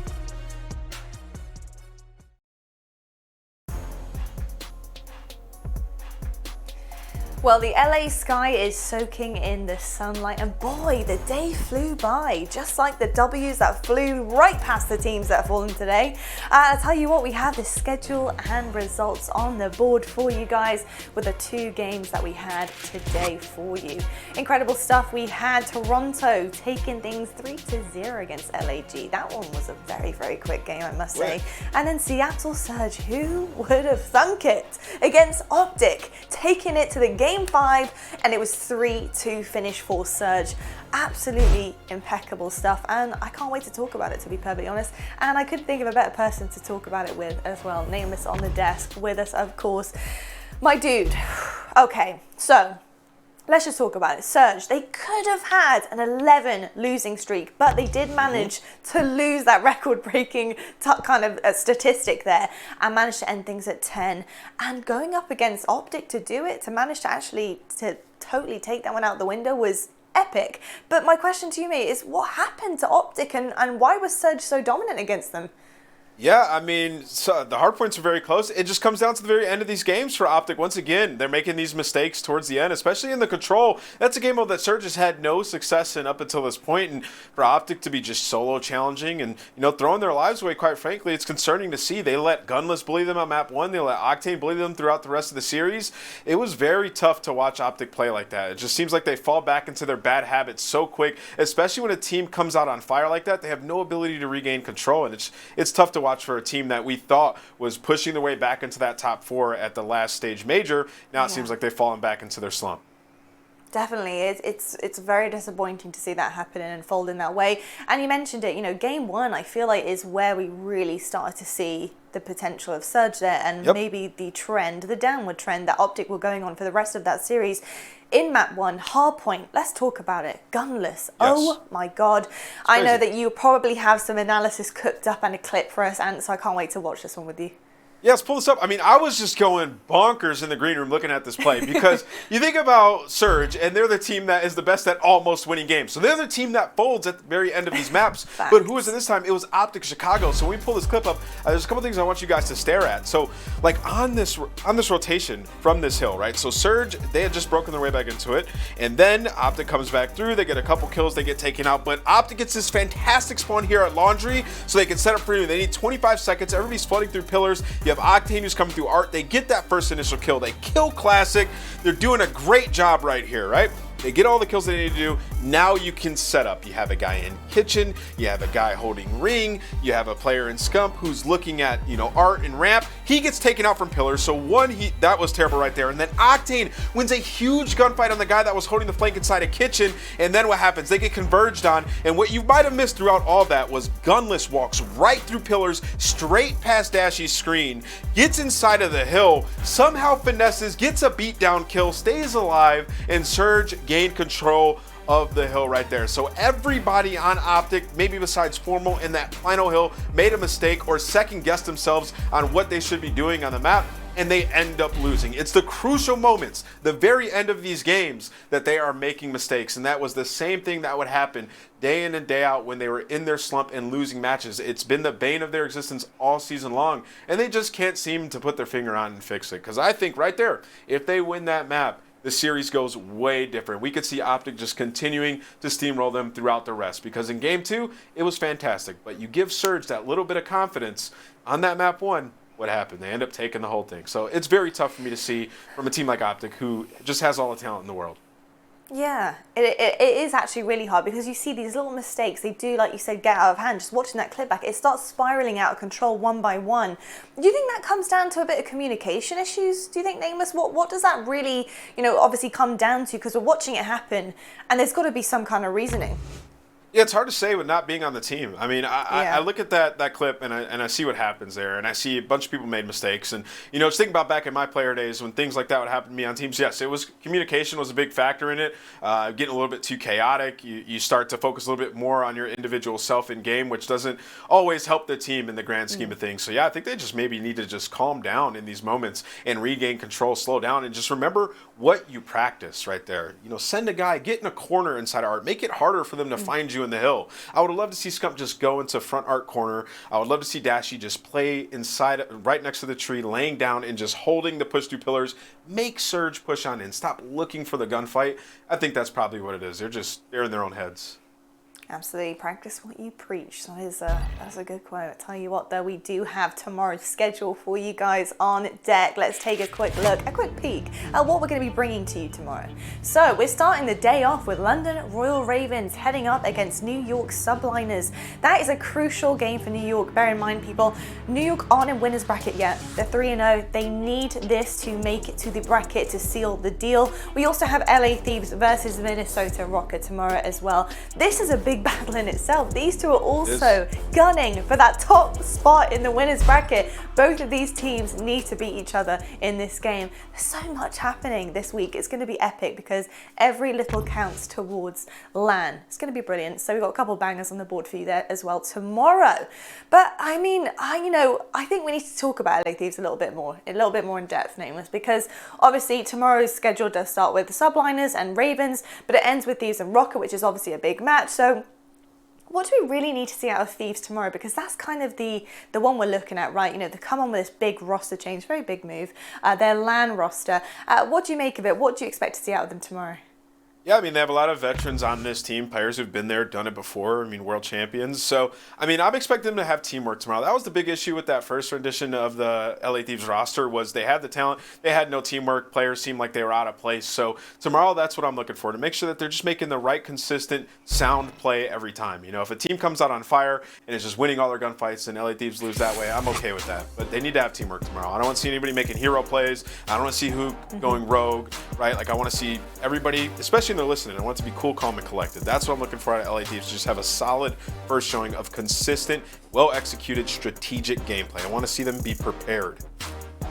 Yeah, I couldn't agree more. I want to see that teamwork too, and I think more importantly, I really do want to see Huke fit into that team playstyle better. I think last time we saw him on this team, he was more individual. Yes, he can slay. Yes, he can get some critical 1v3s. But unfortunately, it just didn't quite fit into that Thieves playstyle. It just seemed like he was on the outskirts there of that team. I really want him to gel with his team, be more cohesive with them, work as a unit this time round, and work to his strengths and work to this team's strengths as well. I think it's really, really important that he brings integrity to this roster now with both of his players and his duo as well. So I'm excited to see what they can bring tomorrow. Let's see if they bring the moon in, the heat. Let's see what they're about. It's going to be wicked. Nameless, thank you so much for joining us all day long. It has been an absolute wild ride, quite fast as well, fast paced. But I tell you what, folks, what is coming around the corner very fast is the major. We have LAN starting next week. So mark it down, friends, 17th to the 20th. It is going to be absolutely epic. It's what everybody has been waiting for. So yeah, we've got 3 more days till seedings are set. You want to catch this week also because it will bring the narrative for our major on LAN. Well, I'll tell you what, that is it from day 1 here at the LA Thieves Home Series. We will see you guys bright and early tomorrow for plenty more Call of Duty League action. Good night. 20 seconds on the clock, and it does not get any easier from here. Dance rolls on through, does take down App. And now it's Insight's turn. Just one streak after another. LAG, when will this terror come to an end? When will this storm conclude? Is it as fireworks right now on raid? One player alive, it's Apathy. He's gone swimming, can he stay alive? Unfortunately not, and with that, 3 games to 0. Ultra walk away with the sweep for the game. If you're Surge, send us to round 11. Dashy and Scump can lock this one up. What a series and what a moment this is at this point in the game. Dashy and Scump carefully making their way toward B, but that could be exactly where Pierce wants them to be. That's going to be the pick, and that's also going to be the final player, the Surge. Walk away with the win.